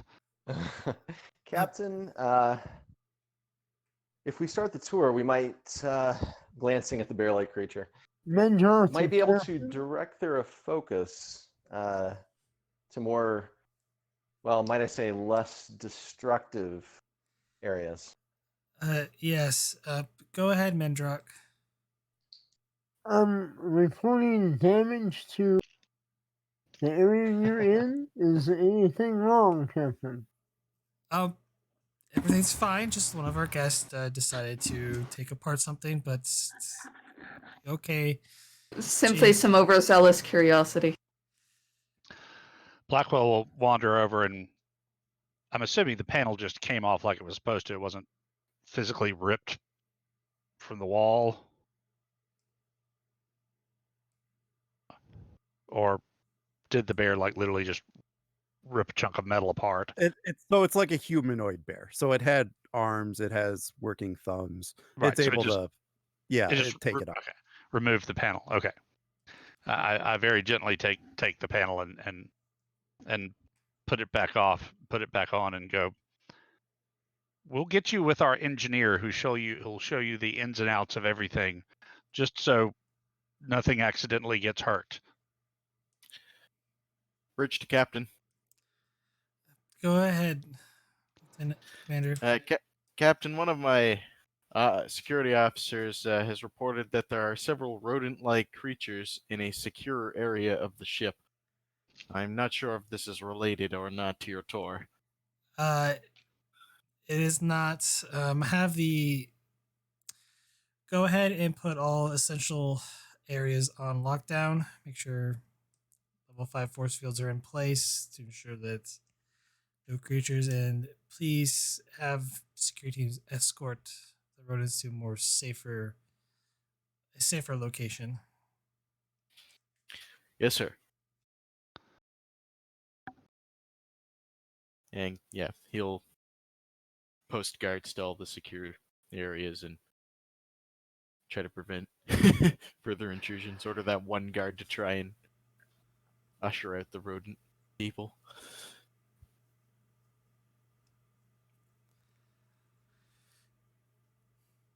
Well, and I'll go see if I can't corral Dr. Bouncy Ball.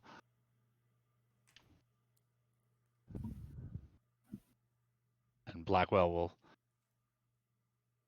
head off down the hall where the ball bounced. And Doctor, you eventually catch back up to him, and again, every time he passes somebody, he stops to sniff them. He'll enter a door, sniff whoever's in there. So I want to run a scan while he's sniffing. What's going on? I mean, what level of I guess I'm asking, what if I can tell doing like a tricorder scan what sort of natural sensory apparatus he's bringing to bear and what he might be able to, it might be able to tell with its quote unquote sniffer. Give me a difficulty 4. Insight or reason medicine. Okay.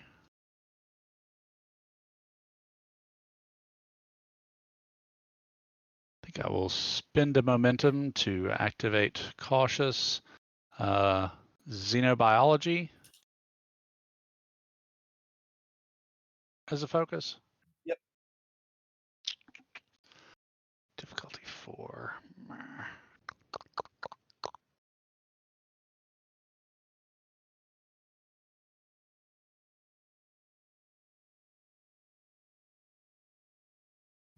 Well, let's see what we can do here. So it's the momentum, and I will go ahead, give you a couple of threat for the 4th die.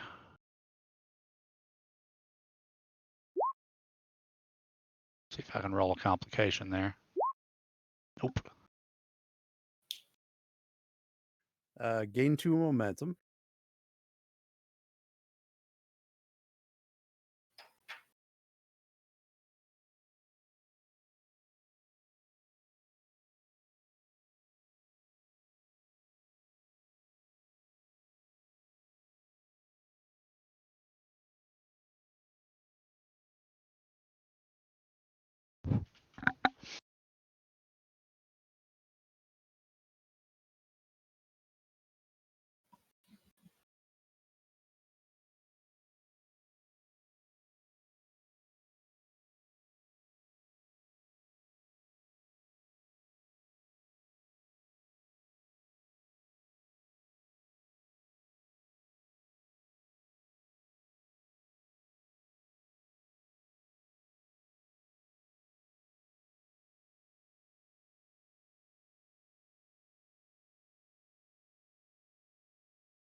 Sorry, typing it up. No problem.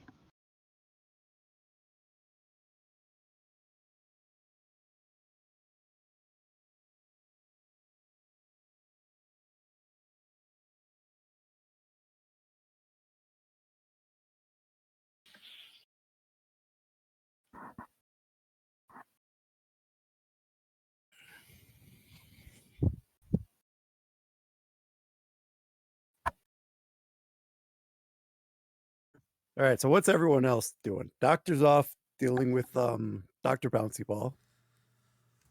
I'm gonna get the tour started.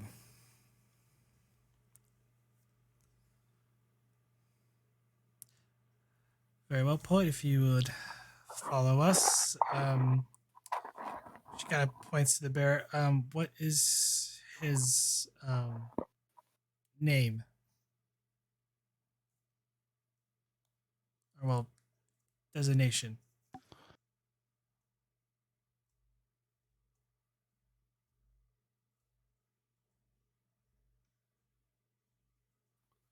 That is Fixer.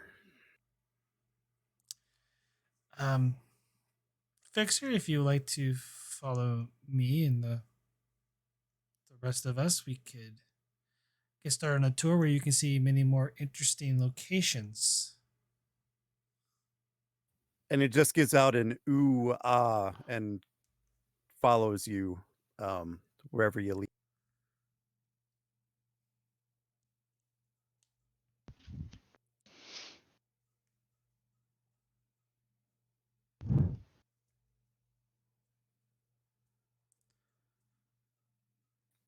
So for Casey, just to kind of set the scene for this, basically how I see this going is your security guards are trying to wrangle up the small rodents, but they're so quick and are able to jump into a Jeffrey's tube inside a panel that they're really not able to catch any of them. And they're sending them on this wild goose chase basically across the entire ship. Minus the places you put up the security fields.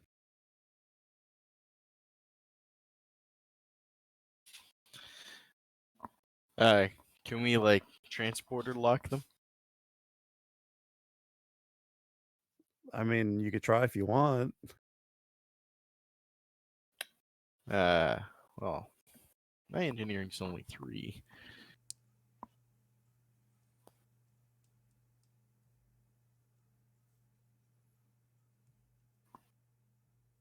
He'll just tap his comm badge. Bridge to captain. Go ahead. The rodents do not seem to be complying with our polite requests. They're making things a little bit difficult for my security officers. With your permission, sir, I'd like to try and beam them into one location and confine them there. Prevent them from Let me- accessing any more restricted areas. Let me try something real quick before we go to that measure. Yes, sir. Poet, are you able to communicate with everybody? The rest of your species?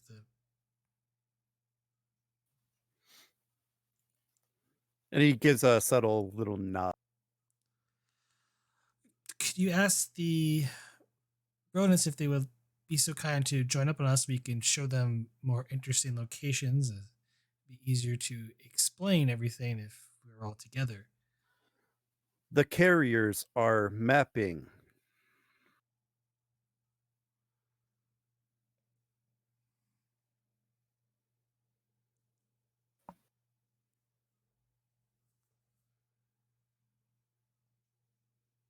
I see. So they're mapping the ship.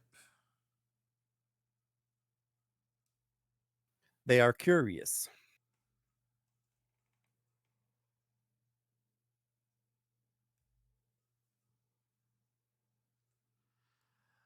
Very well. Just keep in mind there are some locations that are off limits, and we've activated certain lockdown procedures to prevent them accessing those vital areas. It's to avoid them being harmed. They will only go where able.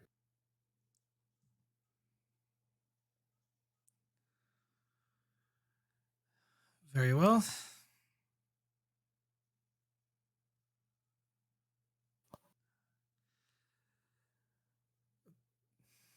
Captain DeBridge, Bridge here.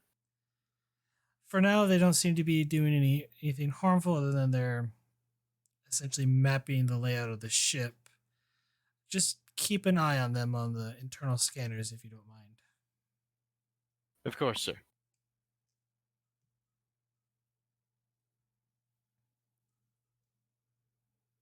Blackwell's going to take the ball, if it'll let him, to sick bay. And if there's, someone there with a, cut, abrasion, some sort of minor whatever injury, see what the ball does when it senses them while keeping a close eye and scan and recording on it. I was gonna just start with the whole going to sickbay first, and then Okay. go to engineering. Well, the ball kind of went separate, so the doctor's taking care of that. Yeah, I'm gonna start with sickbay. All right, cool. So what I'll do is, doctor, I'll type out what happens with that. Okay. The rest of the tour is basically going to be uneventful unless you want something specific to do or to happen. The rest of them will go through the ship. The bear-like creature will ooh and ah at everything he sees. The bird-like creature basically is just there. Every once in a while, the creature on DeGrasse's neck will give a tight squeeze.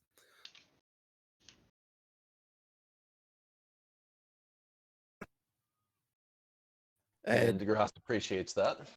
And Case's security team will basically do what that meme does. Then I got to type something for Blackwell.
And that should be you show their version of the doctor, not should.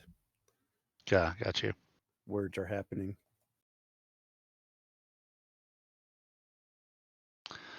Blackwell to captain. Go ahead, Doctor.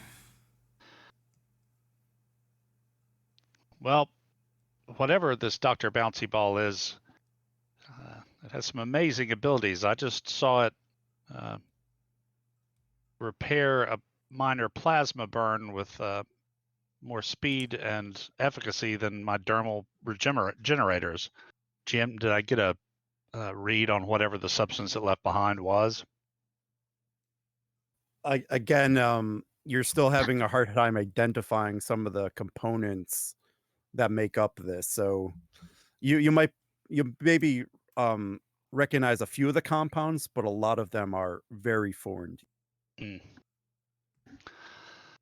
Yeah, and I can't identify half of what this gel-like substance it left behind is composed of, but certainly was able to pretty much instantaneously identify the damage and fabricate a appropriate treatment.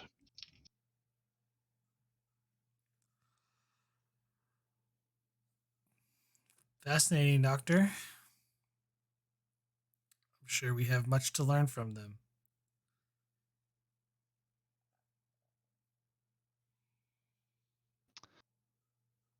Starfleet Medical would give its left eye teeth for this stuff.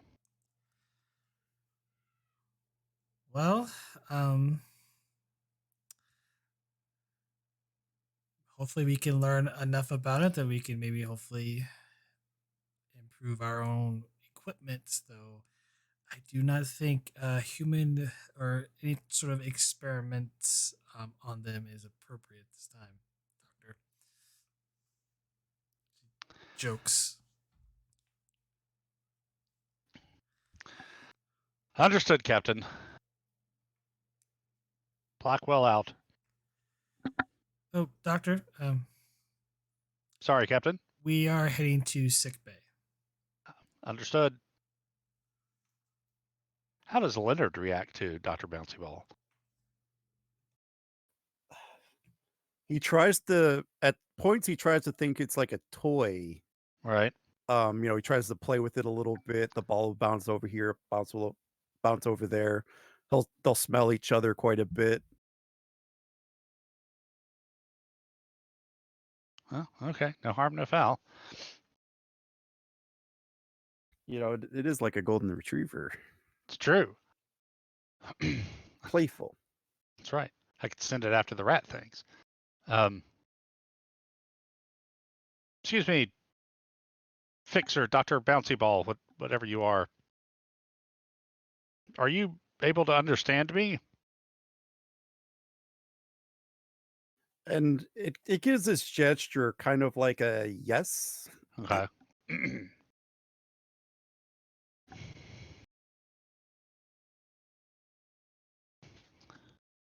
I don't quite know what all of your capabilities are, but I can already tell that some of your treatments are far more in advance of what I'm able to do. Perhaps working together, we could figure out where we might be able to exchange some medical information and techniques. Maybe there's things that you do better than we do, and we do better than you do. We could help each other, perhaps. And the ball just kind of bounces up and down, almost with excitement. I think we're going to need the poet for this. Your poet will be here soon, hopefully to streamline communications a bit.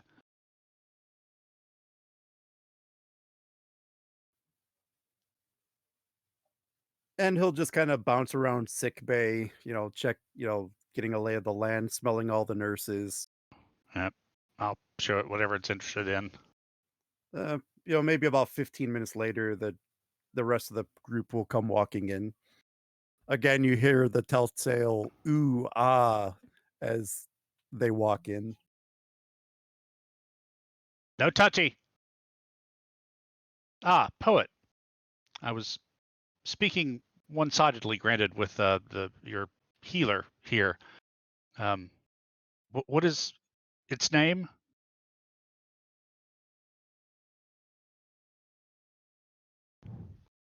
Got to think of one for him.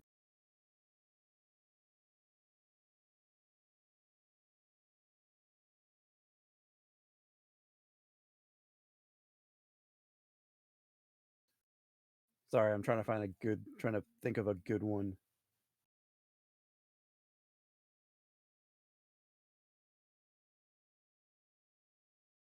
Immunity. Of course it is. So I was talking with immunity. I'm hoping that we can learn from each other. I've seen him heal a wound with a substance that puts my dermal regenerators to shame. I'm hoping that maybe we can work together and figure out where we might be able to share knowledge with one another to help each other in our work. But of course, while immunity seems to be able to understand me fine, I can't communicate with it. Would you help?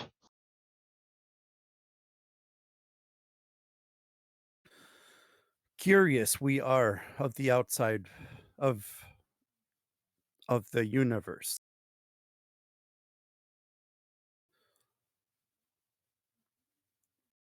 Right. Organics of species primitive. Not much gained.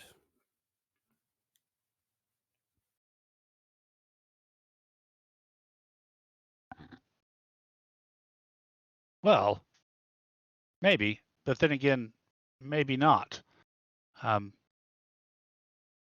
Where immunity fabricates and secretes various unguents, ointments, concoctions, and heals through natural processes, we tend to do the same thing, only at a remove. So we may well have some pharmacological substances that might be of great benefit to you that perhaps immunity could learn to synthesize, or we could provide samples of. That's just an idea. I don't think you can just toss out the idea of perhaps our two species being able to help each other with this kind of medical knowledge without at least some further investigation. Immunity has knowledge to defend against several unwanted visitors. Like infections, illness.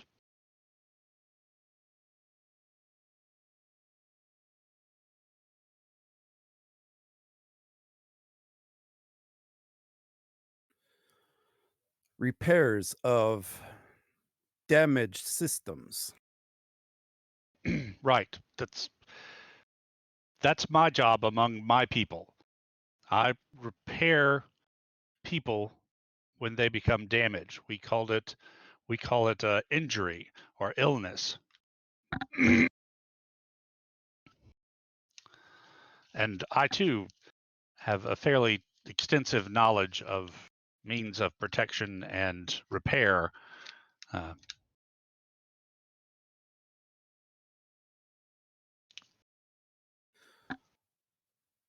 We are curious. Strands of life.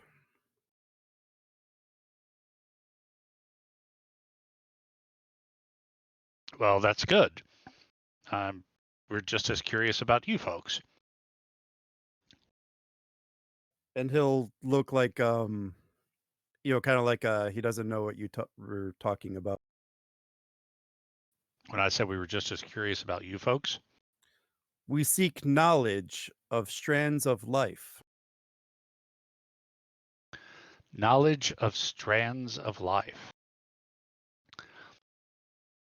Like DNA strands, genetic coding? Strands of life. I pull up a basic, a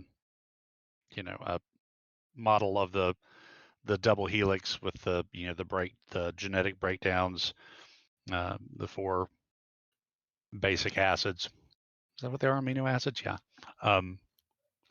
This strings of life. And immunity will start bouncing up and down very excitedly. We seek knowledge of the strand of life. Excellent. For Poet. what end?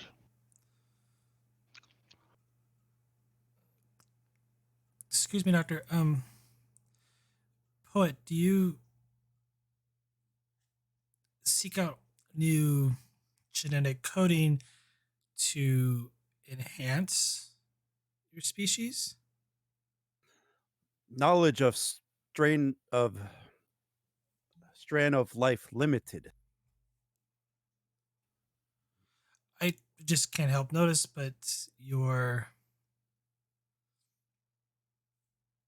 fixer, you and yourself as poets, all resemble different various species that we've encountered or are similar to worlds that we are from. I'm curious if you take these strands of life and incorporate into your being to enhance your understanding of the universe. Universal understanding limited. We are curious.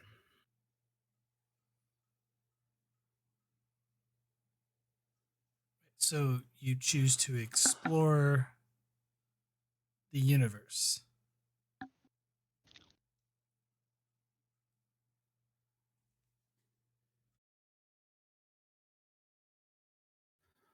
Navigator shows us the way.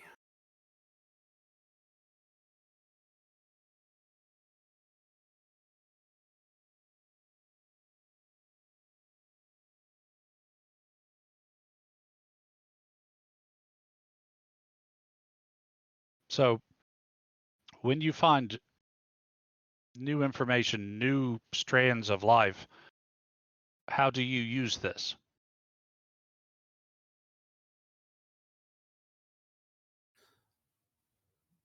Knowledge of life of the universe.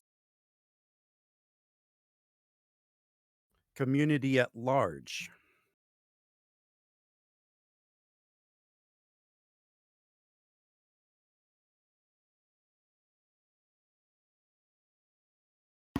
So you seek to learn more about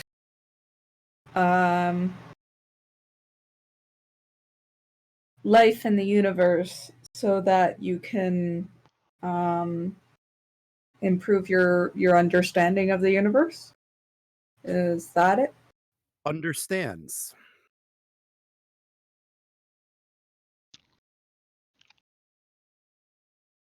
Well, Captain, I can provide the standard medical protocols that we generally give for first contact, which should provide a wealth of information.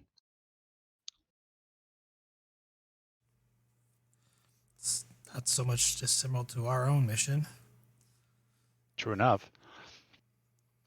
Poet, do you have a way of, or you or your fellows, does one of you have a way to interface with our computer systems or to access data in one of our chips?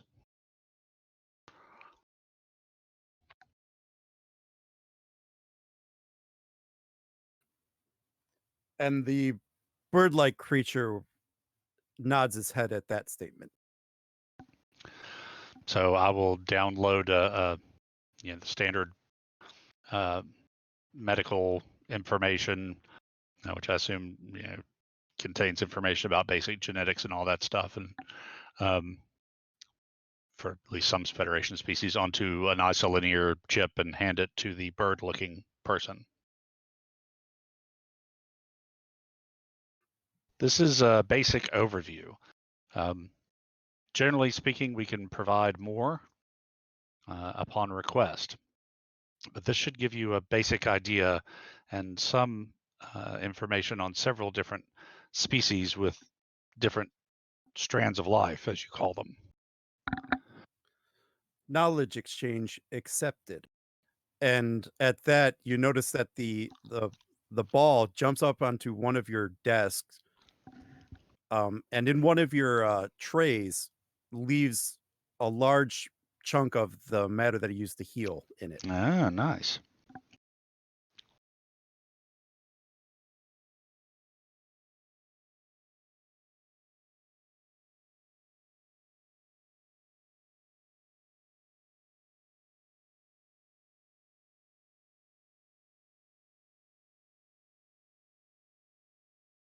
Well, looks like I'll have several different research projects going.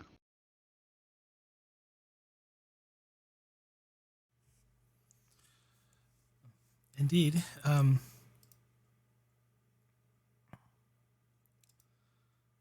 If you like, we can continue on to main engineering.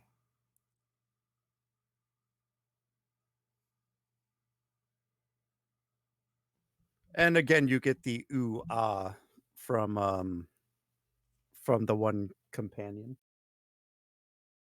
The grass feels a little snuggle around his neck. Aw. I will show them around, try to answer any questions.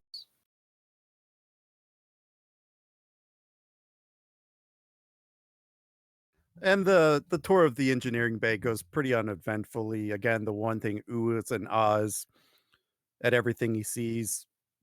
The bouncing ball rejoins you and again smells everything around him. You see a few rodents scurry here and there as you're walking the halls.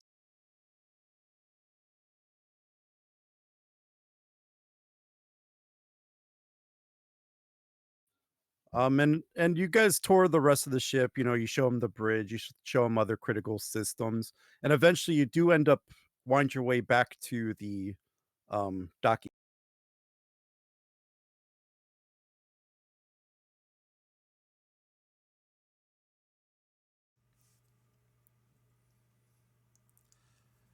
Well, poet, I hope the tour of my vessel was informative as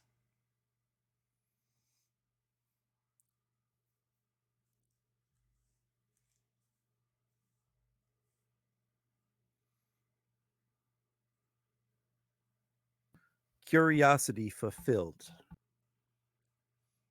Questions and answers you seek. I think we have many questions. If you don't mind, we'd like at least tour your vessel and get to know you a little bit better.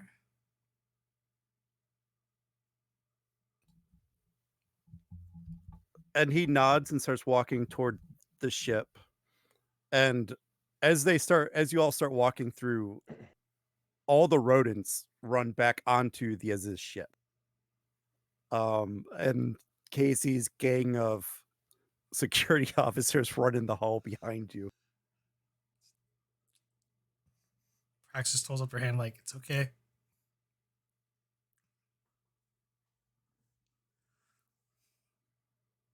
At least they got their exercise in for today. It's the catch a chicken training. It's been a while since they did unit PT. Good for them. And the poet leads you onto into the interior of their ship. And one of the first things you notice is that the air seems seems dry. But yet everything in the ship seems to be damp. Not wet as in soaking wet, but just damp. And everything seems to glisten into the light of the ship. As you are led deeper into the ship, the walls themselves seems to open up and then close behind you as you pass through. You check to look back at the doorway, but there's not even a single hint of there ever being an opening there. Every once in a while, the poet will speak in its native language, and you will see that little openings appear in the walls, and you see those same rodent-like creatures appearing to be working on some type of task inside the walls themselves. I'll allow for any Scanning, roleplay here. scanning.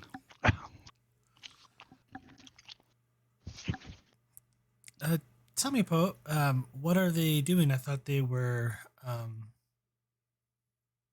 more of like a surveying, or I guess you could say pathfinders.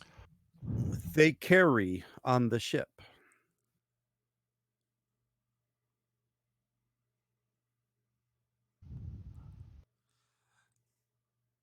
So they carry needed materials from one part of the ship to the other part. You understand. And Blackwell's going to scan like he's taking a scan of a large living creature, like a single kind of entity with as the ship is the entity, to try and see if I can use that kind of medical scanning and knowledge to kind of get an idea of how this creature functions biologically. Give me a difficulty 8. Difficulty Or what? 8. 8, sorry. Sorry, I was looking at something else. Difficulty 2. Inside medicine. Sorry. I had the Fleet General chat open and Warp 8 was in there, and I was for some reason fixated on that. Difficulty 2. It's like difficulty 8. Oh my, determination time, I suppose. Yeah, I will take a momentum for cautious. This was insight, you said?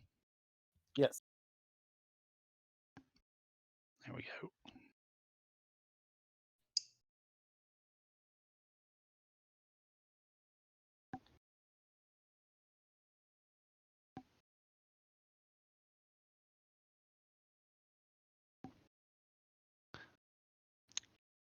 What did you get? 3, so I earned 1 momentum back.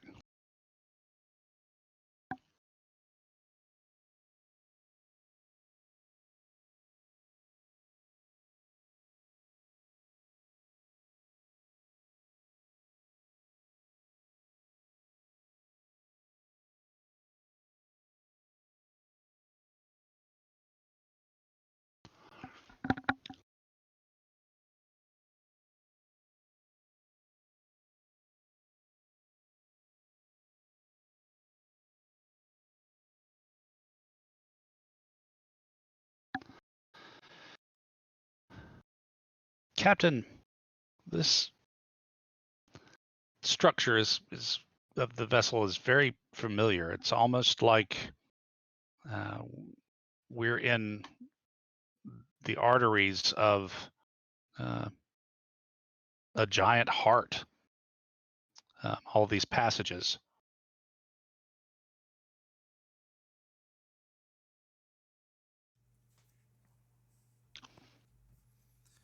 I mean, you can look at the Expedition. Its quarters could be seen in a similar light. Fair enough, Captain, but this is pretty darn exact on a biological, from a biological lens.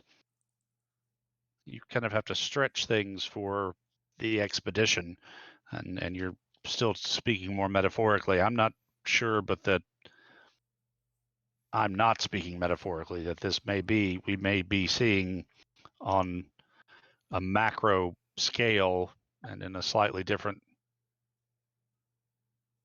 method that we're used to, a single operating body, the ship. I believe that's what the Dons. Right. We're seeing the organs and the blood and the antibodies, if you will.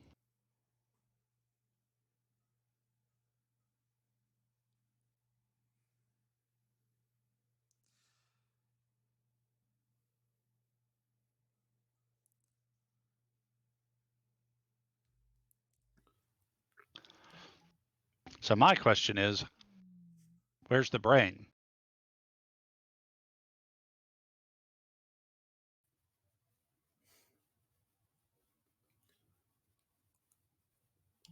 Eventually, you are led to what you think is the bridge of the ship. However, there are no view screens, no consoles, no computers or input devices. There is only a single pinkish discoloration in one of the walls opposite from the one you entered in on.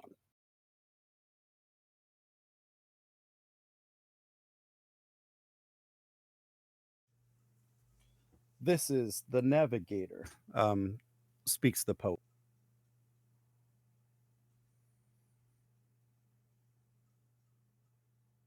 Do you mind if we scan it to seek to understand more about it?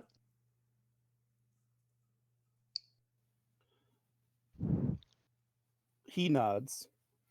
Eyes are sensitive to entire electromagnetic and gravitational spectrum. It allows us to navigate by the stars. This information is then passed to another who sorts the information into a coherent map.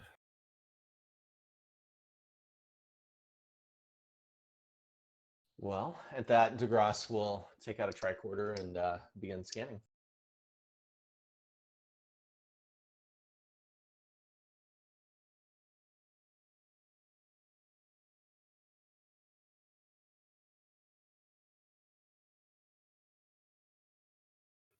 As you walk up to the pinkish discoloration, several circle-like shells emerge from the wall.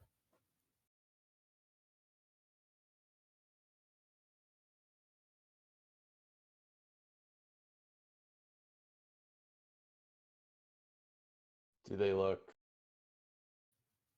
hostile at all? No. Okay. Well, I will include them on any scans. Am I close enough to scan it at this point? Yeah. I figure you're right up next to it. Okay, cool. Yeah, I just didn't want to get like any closer at this point unless I had to. Mm-hmm. Give me let's make this insight science. I'll make this a difficulty. Okay.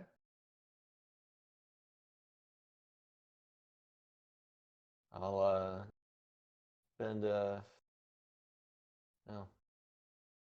Yeah, unfortunately I don't think I'll have a focus that can apply.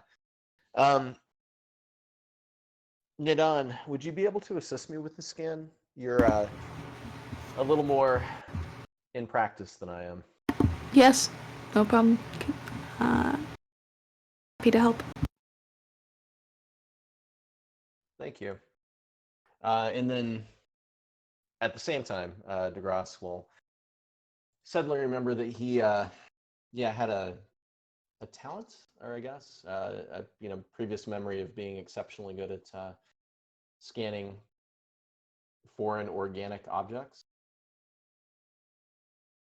I don't even know what focus this would be, but Yep, that's a thing that happened. Probably okay, xenobiology. Cool. Okay. In that case, I will not burn a momentum, and see what happens. Well. Oh wow. Yeah. Never mind. Get one momentum back. And I was no help. Moral support. He didn't spend any, so. Oh, DeGrasse, I should probably mention that as soon as you re-entered the ship, the thing around your neck did climb down. Aw. Sorry. Lost my friend. That's okay. So both you and Nidan scan the device, and again, you both notice the similar genetic features constant through all of them. However, what you do notice is that the circles that are inside the wall are also located on the outside of the ship as well. I would assume that you have your science team scanning almost nonstop, but you do notice that this is consistent with something that is on the outside of the ship. Can we get any sense as to how it does what it does? I mean, surely we haven't seen anything this capable out of any organic material before.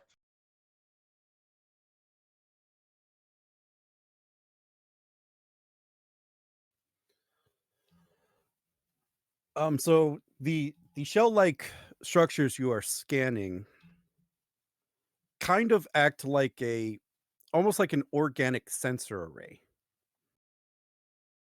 It receives information, basically, like you could tell that it literally is able to pick up and collect electromagnetic and gravitational forces, much like what sensors would do. As for the how exactly the process, you can't even make heads or tails of how this is possible, let alone how it works. DeGrasse will glance at Nadon and look back at the captain and say, Captain, this is some sort of a sensor array. However, I have no clue as to how this could possibly be operating, how it's claimed to operate. This is amazing.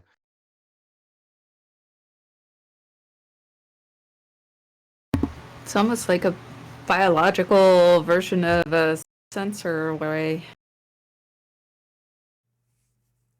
It could be As if instead of eyes, this creature is able to pick up gravitational waves and radiation.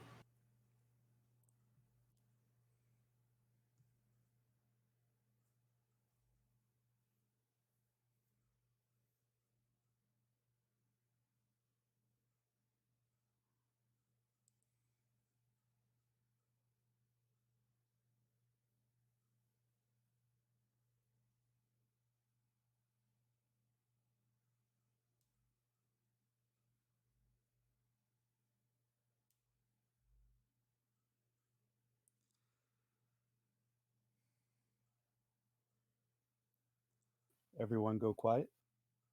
I'm thinking.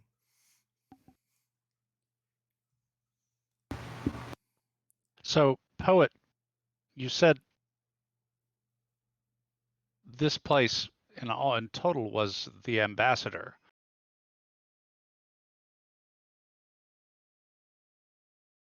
Yes.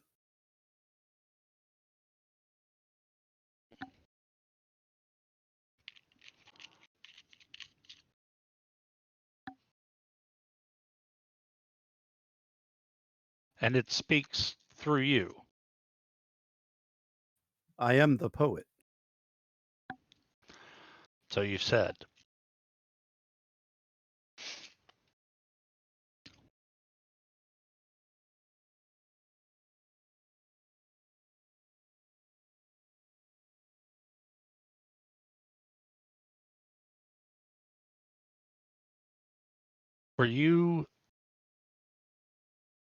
Was this the same ambassador that first encountered our people some time ago, 70 of our cycles ago?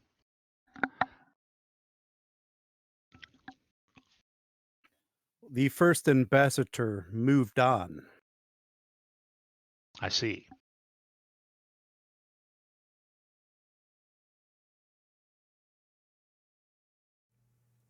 Do you have other, like the ambassador, that are different, have different functions, different roles?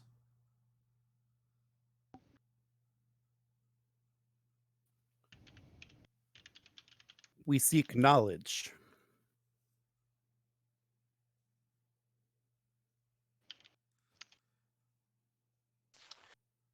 Right. What I'm Poet. getting at is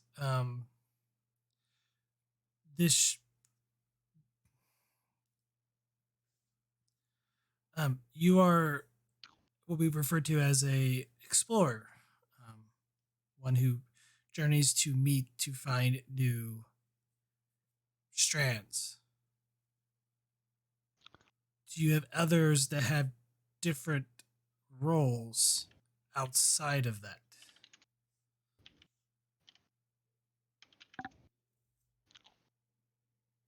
And it kind of looks confused. We of Azizz. Um, are all like the ambassador? And again, it's still confused at what you're trying to ask it.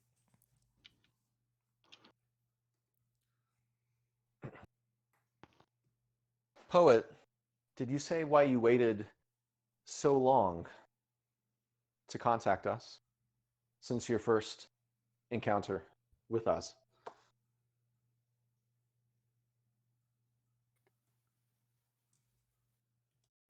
Language barrier. Hmm. Understand you did not. We did not.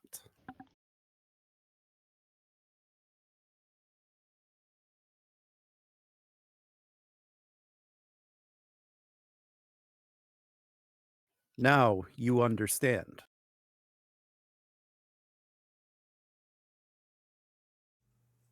Mostly, but that is true.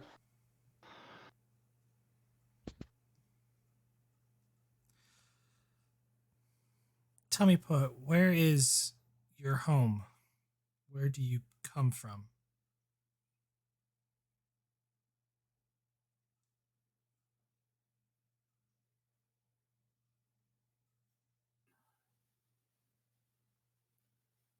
And from the purplish spot, appears in the center of the room is like a map of the galaxy.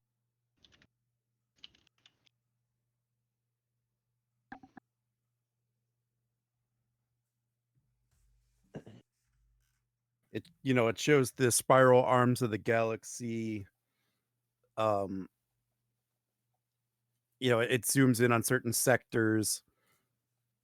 It even seems to show movement in these sectors as well. I don't think where it would be is on this map.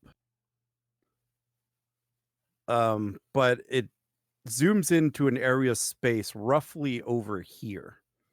If you guys are on the map and you're seeing in the lower left-hand corner.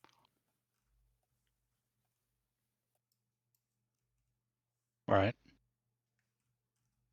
It shows a star system there. And in that star system, you can see thousands and thousands of vessels much like this one, all orbiting the same star.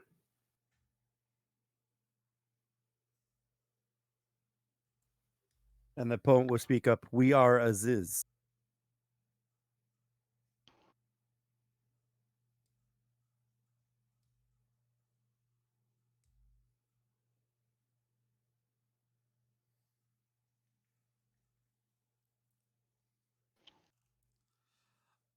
Can I make a check to see kind of potentially how far that away, based on what I like at least saw? Give me insight con. We'll go difficulty.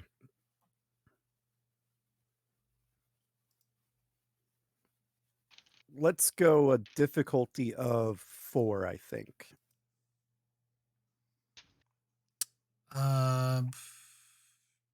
Spending determination on insatiable curiosity. Sure. I'm gonna use my joint talent and gain the knowledge of astronavigation Sure. for focus, and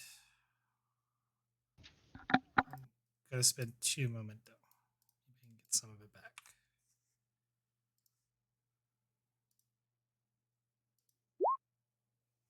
That's 5. Cool. Gain a momentum. Let me think. So your study of star charts, you would estimate that the area from their home is at least 15,000 light years from your current location.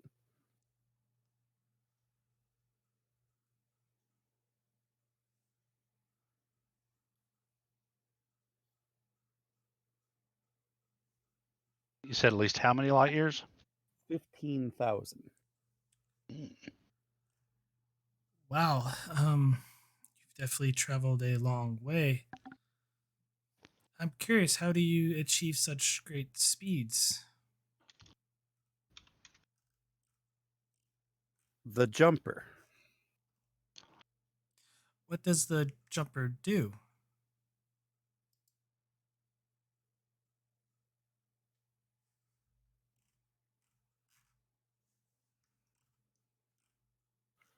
The jumper moves ship faster than light.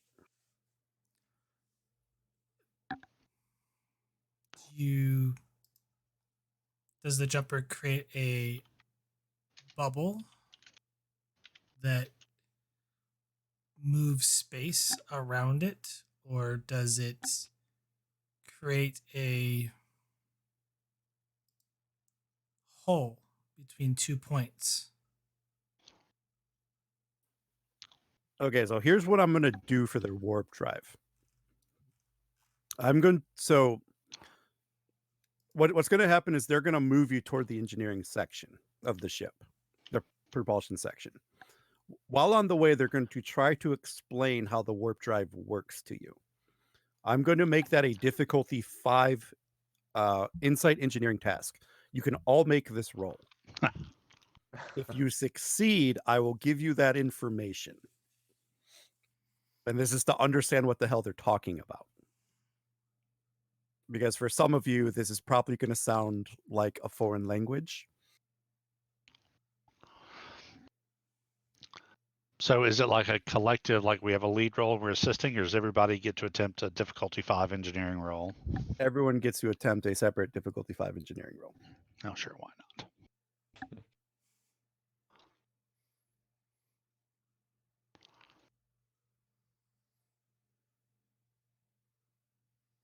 I believe Mandrock is the best suited for this, but Yes. Can anyone assist? You want me to do an engineering roll? everybody is. Oh. Yeah, this is a insight engineering difficulty 5 roll that everyone gets to make separately. So there's no assist in this. And this is to understand what they're trying to tell you as they're walking you to the propulsion section. Does a focused in astrophysics assist? No. I'll probably look for like warp field dynamics or something like I that. have one more mechanic and EPS. You know those.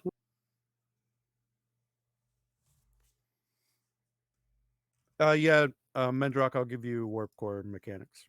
All right. I'd like to buy. I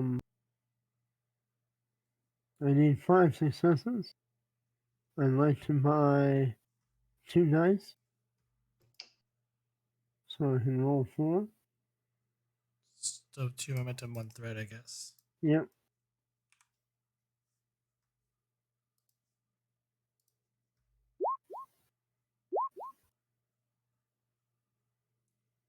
Wow, we got it. Nice. Good job. That's what I do best, Captain. Could I persuade you to allow me to use con instead, since con flight does involve essentially how warp, at least how warp drives work. She was a former con or helmsman. How would you apply it?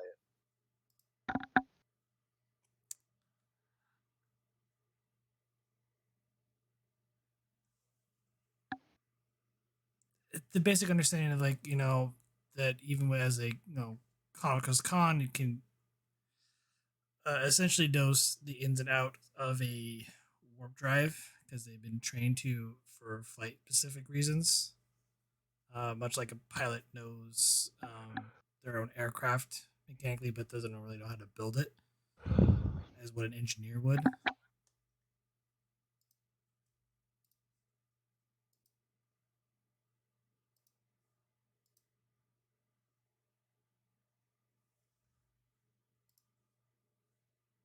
I don't think so.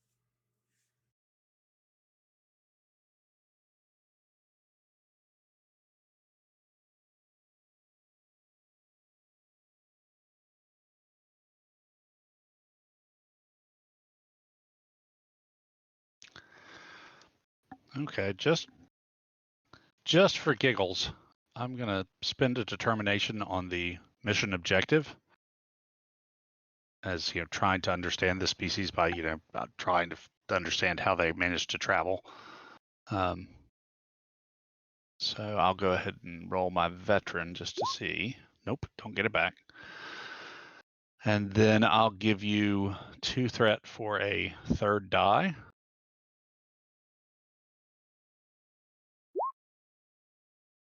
So close.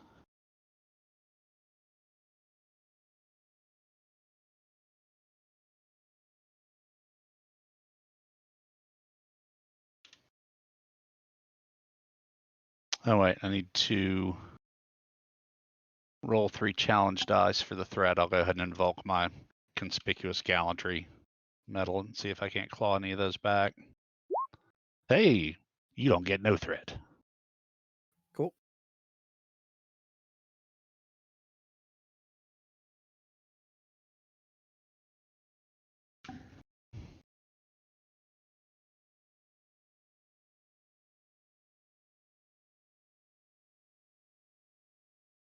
Hold on. I gotta edit that.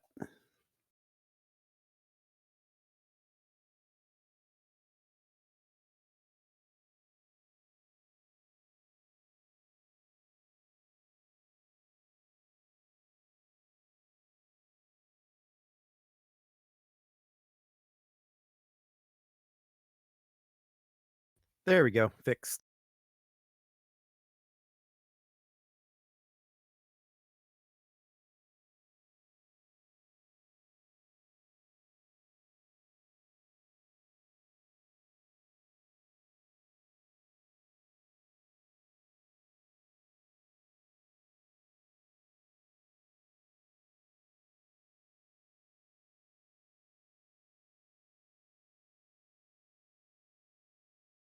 And Mendrock, it's in your message. Yep, I see it. Cool.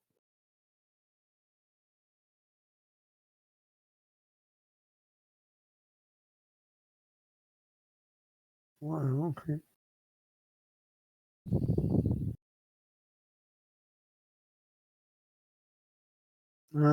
Catherine? Yes, Chief. I'm having a really hard, but from what I can gather, the ship creates a subspace inversion field that allows it to enter the subspace, create a warp field, and then obtain warp while in subspace.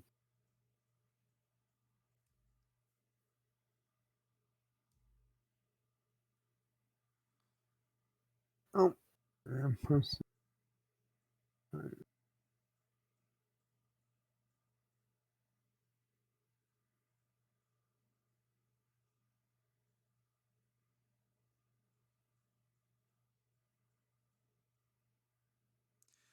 So they theoretically travel at speeds near warp 1, we would consider almost the theoretical warp 10.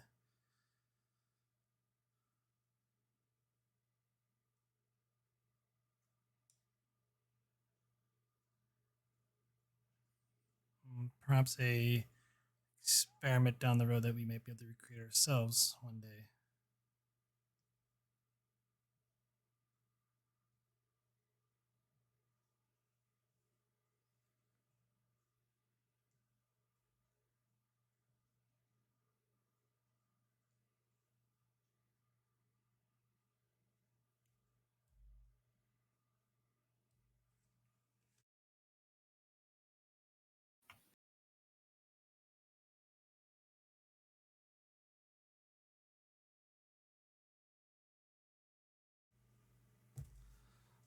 Poet, I assume your propulsion when you're not traveling faster than light is some sort of high energy discharge to move you forward.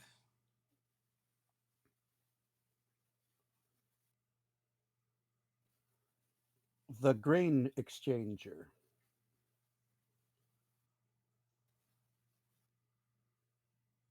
reaches out into space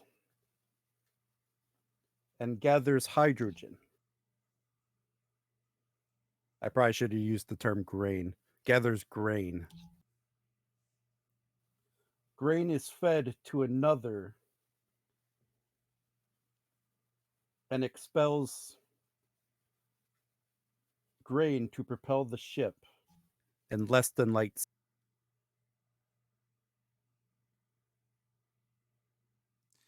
Similar to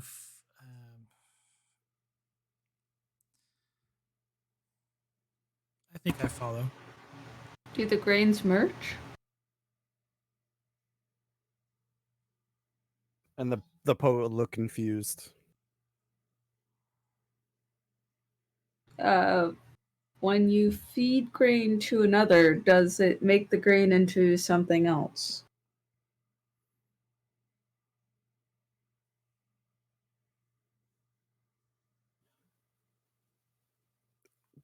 Grain is converted.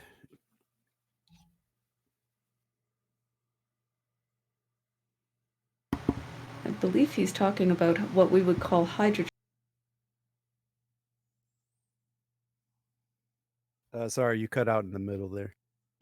Sorry, I said I believe he's talking about what we would call hydrogen fusion, Captain.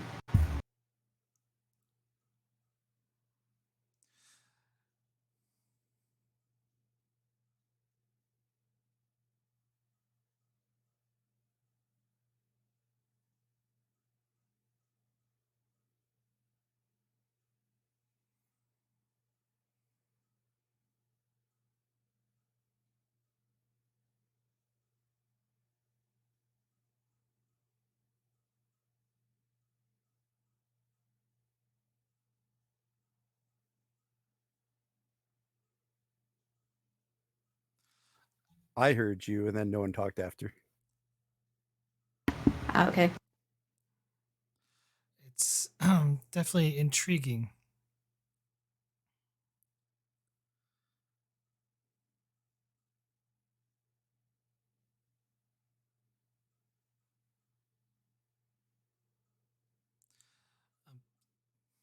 How do you it's pure scientific curiosity, do you consume nutrients as in for your individual selves?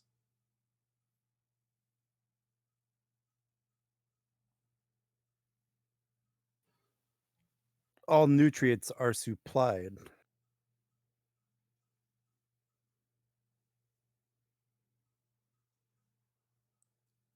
How?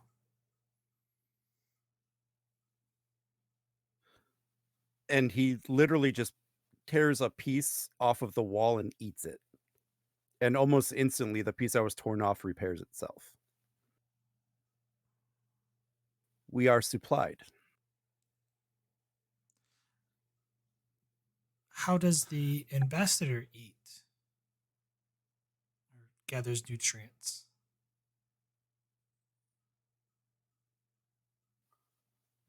From the grain exchanger.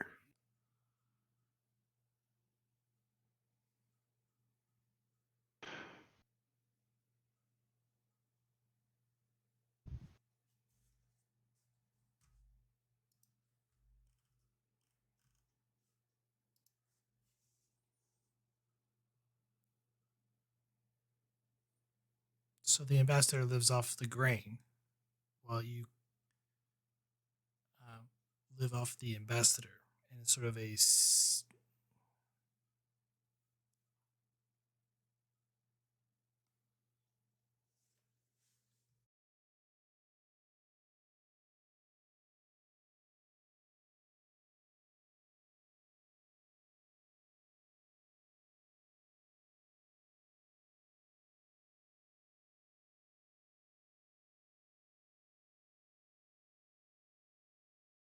DeGrasse, give me a insight science difficulty of 2. Sure thing.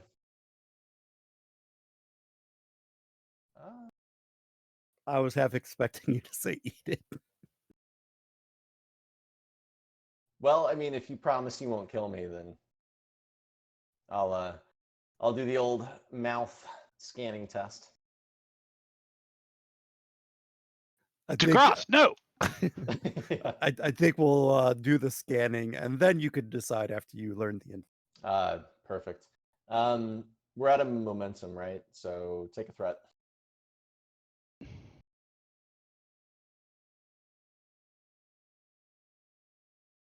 Gain 1 back. Cool.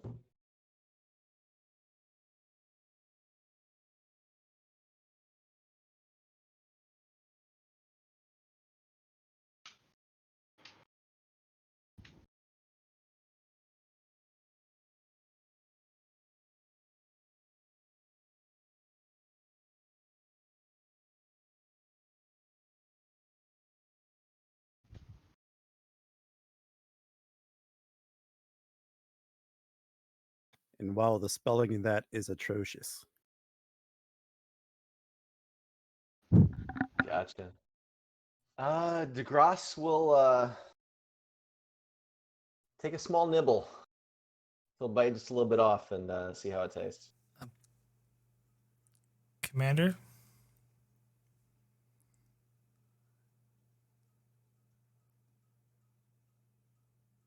Well, Captain, taste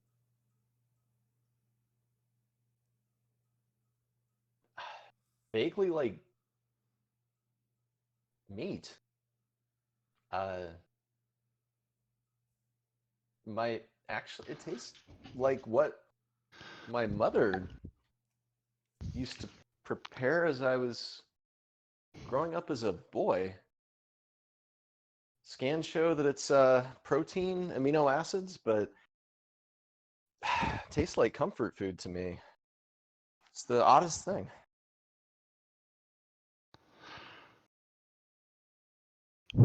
Blackwell will scan DeGrasse, see how what he just ate is interacting with him.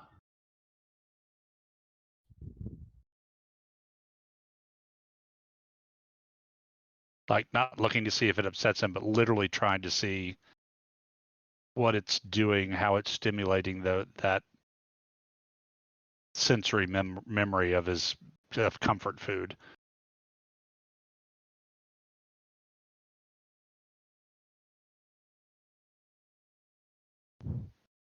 There is one more extra piece of that. Give me a quick inside medicine diff 1 to get that extra bit, though. Okay.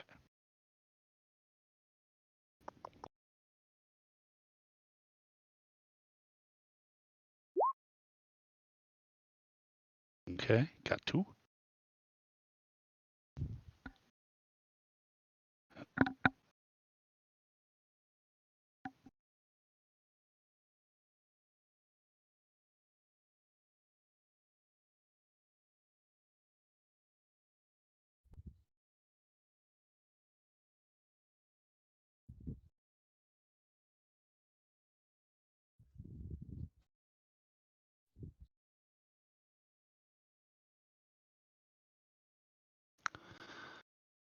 It's incredible. They seem to send some sort of electromagnetic impulse to your taste buds, somehow stimulating the exact ones to create that remembered flavor texture. Seems like most of these people do use electromagnetic radiation to do what they do, Captain. The doctor encloses its subjects in a harmless electromagnetic field when it sniffs, as we call it, people. That seems to be their primary sensory mode, if you will, is electromagnetic fields of some sort or another. Now, how it knows which glands to stimulate in a Bajoran, wait, Bajoran or no, you're Trill. Trill, and a Trill, after having theoretically never encountered one, that's a whole different question.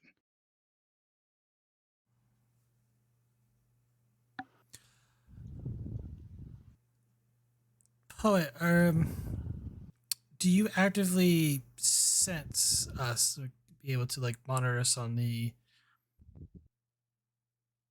strand level while we're here and on board your vessel? All living things produce electromagnetic signal.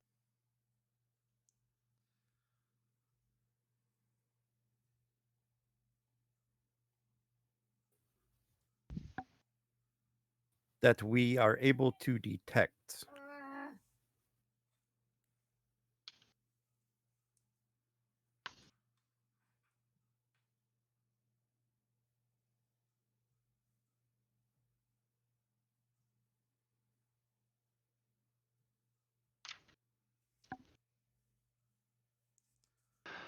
True enough, Captain. Bioelectricity is something we've known about all the way back into the 20th century. We're still not able to read it as well as these people, but are manipulated as well. But a lot of our science is based on being able to ride those fields into greater detail.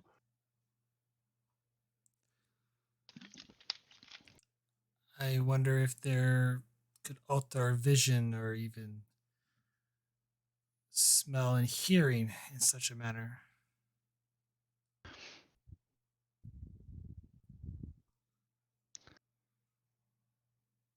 We'd have to examine these folks in much greater detail to determine that, Captain.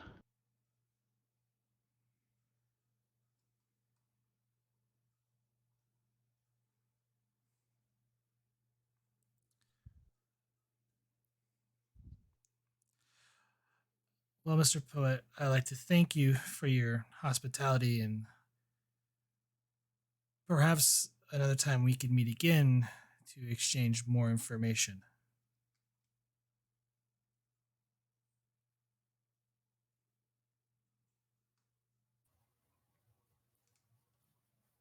When we are curious.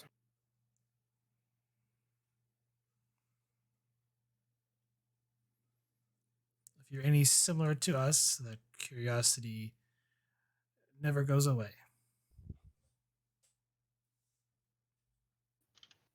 And you guys eventually stop right at the airlock structure. So, like all this talking you were basically doing while you're moving through the ship. Right. And you guys look back through the airlock at your ship. And you notice that the original sap-like substance that was originally made to create the the docking port now almost exactly looks like the metals and the design of the expedition itself. It looks as though the substance was able to copy the metal almost entirely. Huh.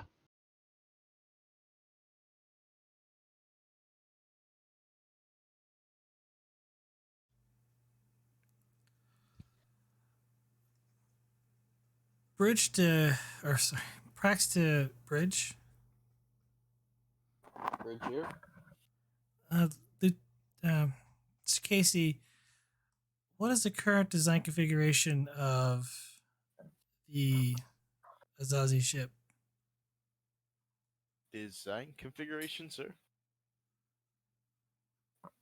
Its appearance, Commander. I guess Casey will just train the view screen on it. It looks the same to us, Captain. I can't tell any difference.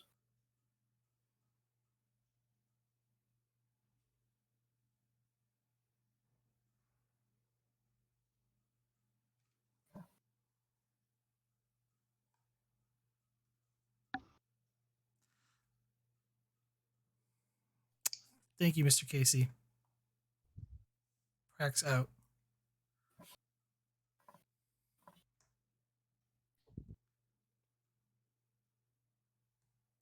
Found it.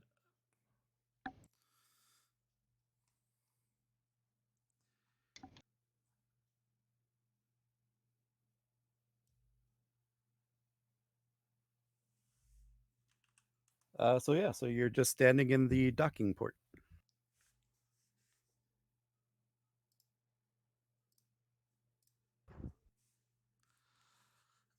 She moves over to close the hatch.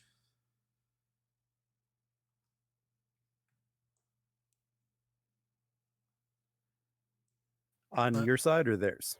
On our side. And it closes. And they begin to reel in their docking hatch.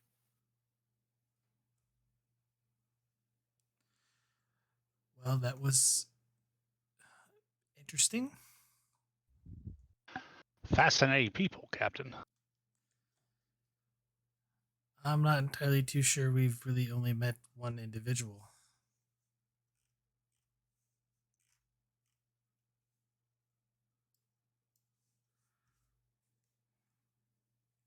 You think we actually met several, despite their claims?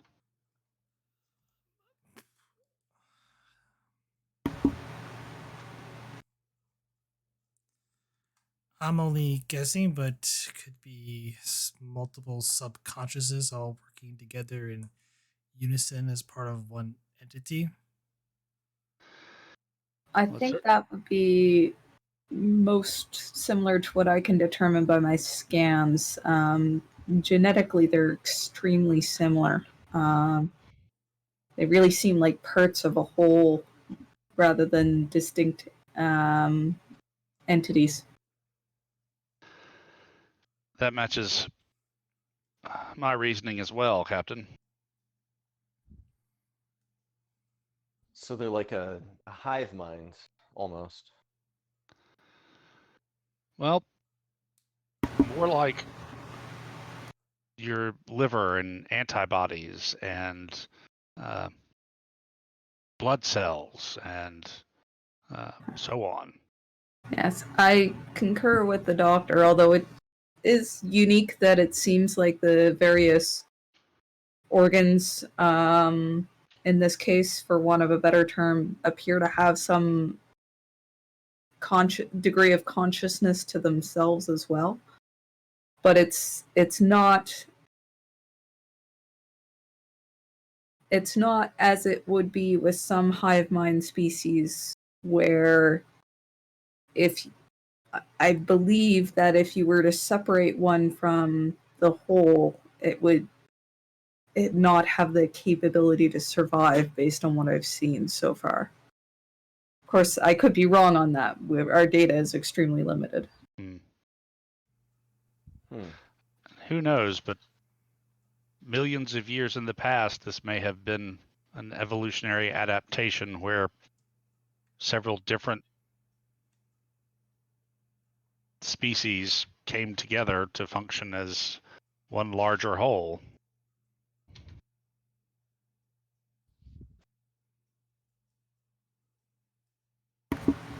Perhaps. I'm not able to determine if they're a naturally occurring organism in this way, or if it's simply extremely advanced biotechnology.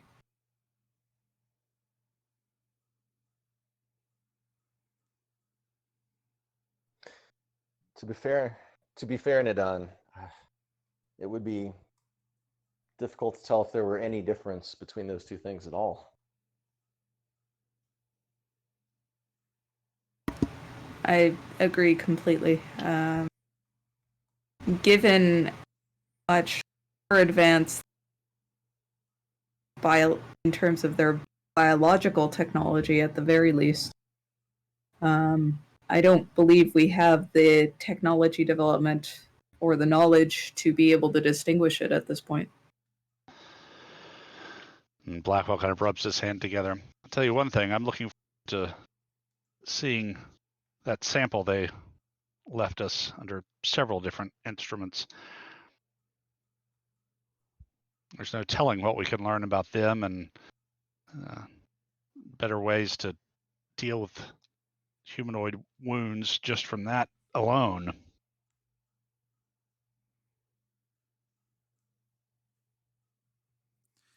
Not to mention the piece that's currently in the commander's hand.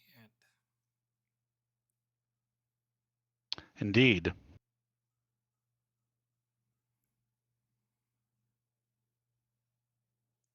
Would be very interesting, Captain.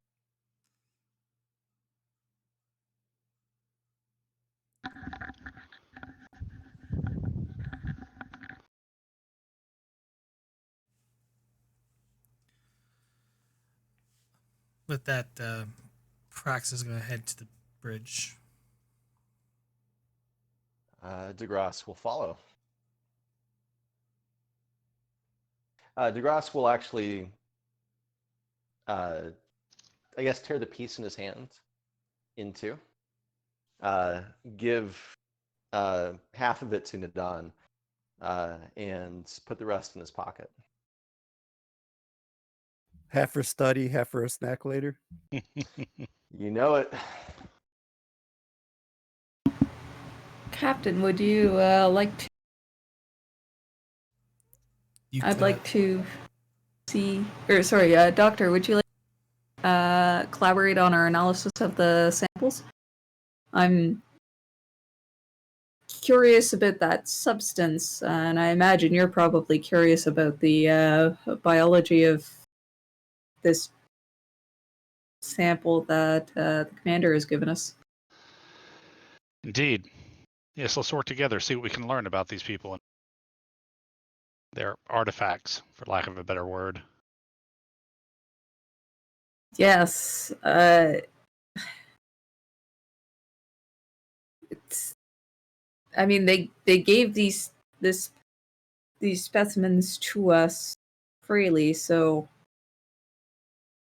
I believe that we're absolved of ethical concerns for experiment on. Hopefully, these pieces aren't sapient. Well, I don't think so. Certainly the substance that their doctor used on their patient in sickbay seemed to have been excreted for the specific purpose of regenerating the damaged tissue. Although I have to say, I didn't recognize half of its components, so part of our investigation, I predict, will be in trying to determine exactly what it's made up of, and who knows, maybe we'll add a couple of things to the periodic table.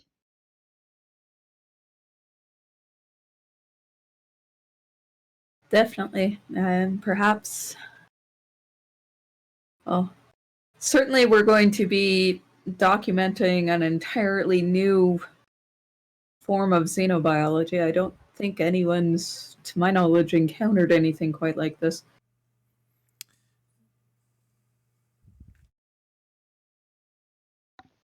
Well, let's get to it then. All right, the Don and the doctor head to the labs, and everyone else heads onto the bridge, and that's where we'll head now. With at least the captain and DeGrasse on the bridge, and I'm not sure about.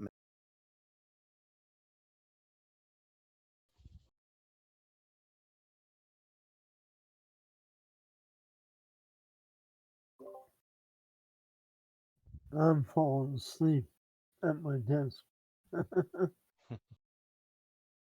So he's going to his quarters to write his log. Yeah, yeah. I mean, Menjoff would like to help out if need be, but otherwise, I'm gonna go back to my station. Awesome. Yeah, so Captain and DeGrasse are on the head to the bridge and the doors open.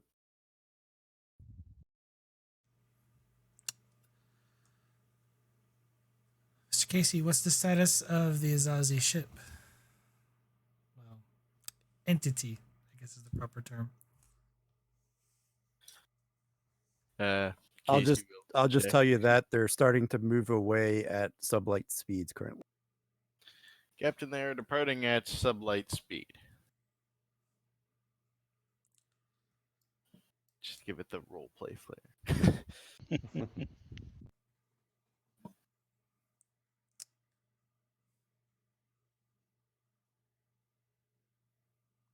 Open communications. Bleep bloop. Communications open. Azizz vessel, this is Captain Israel Prax. I wish you good luck and fair travels.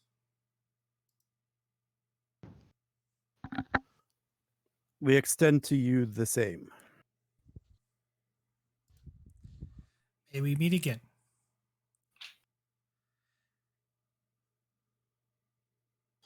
When we are both curious. Expedition out.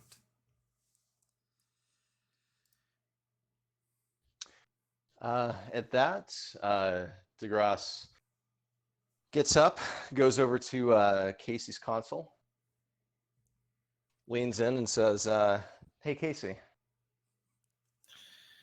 Yes, Commander.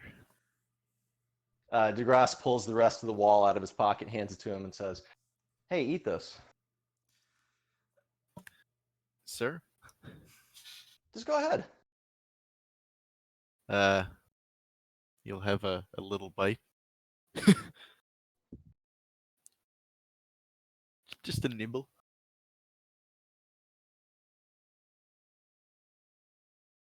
What? It tastes like ramen. It's good to know. And DeGrasse turns back and walks back to the Exo's chair and sits down. And I think with that, I think we're going to call that the end of the Azizz. I wanted one more last line. Oh well.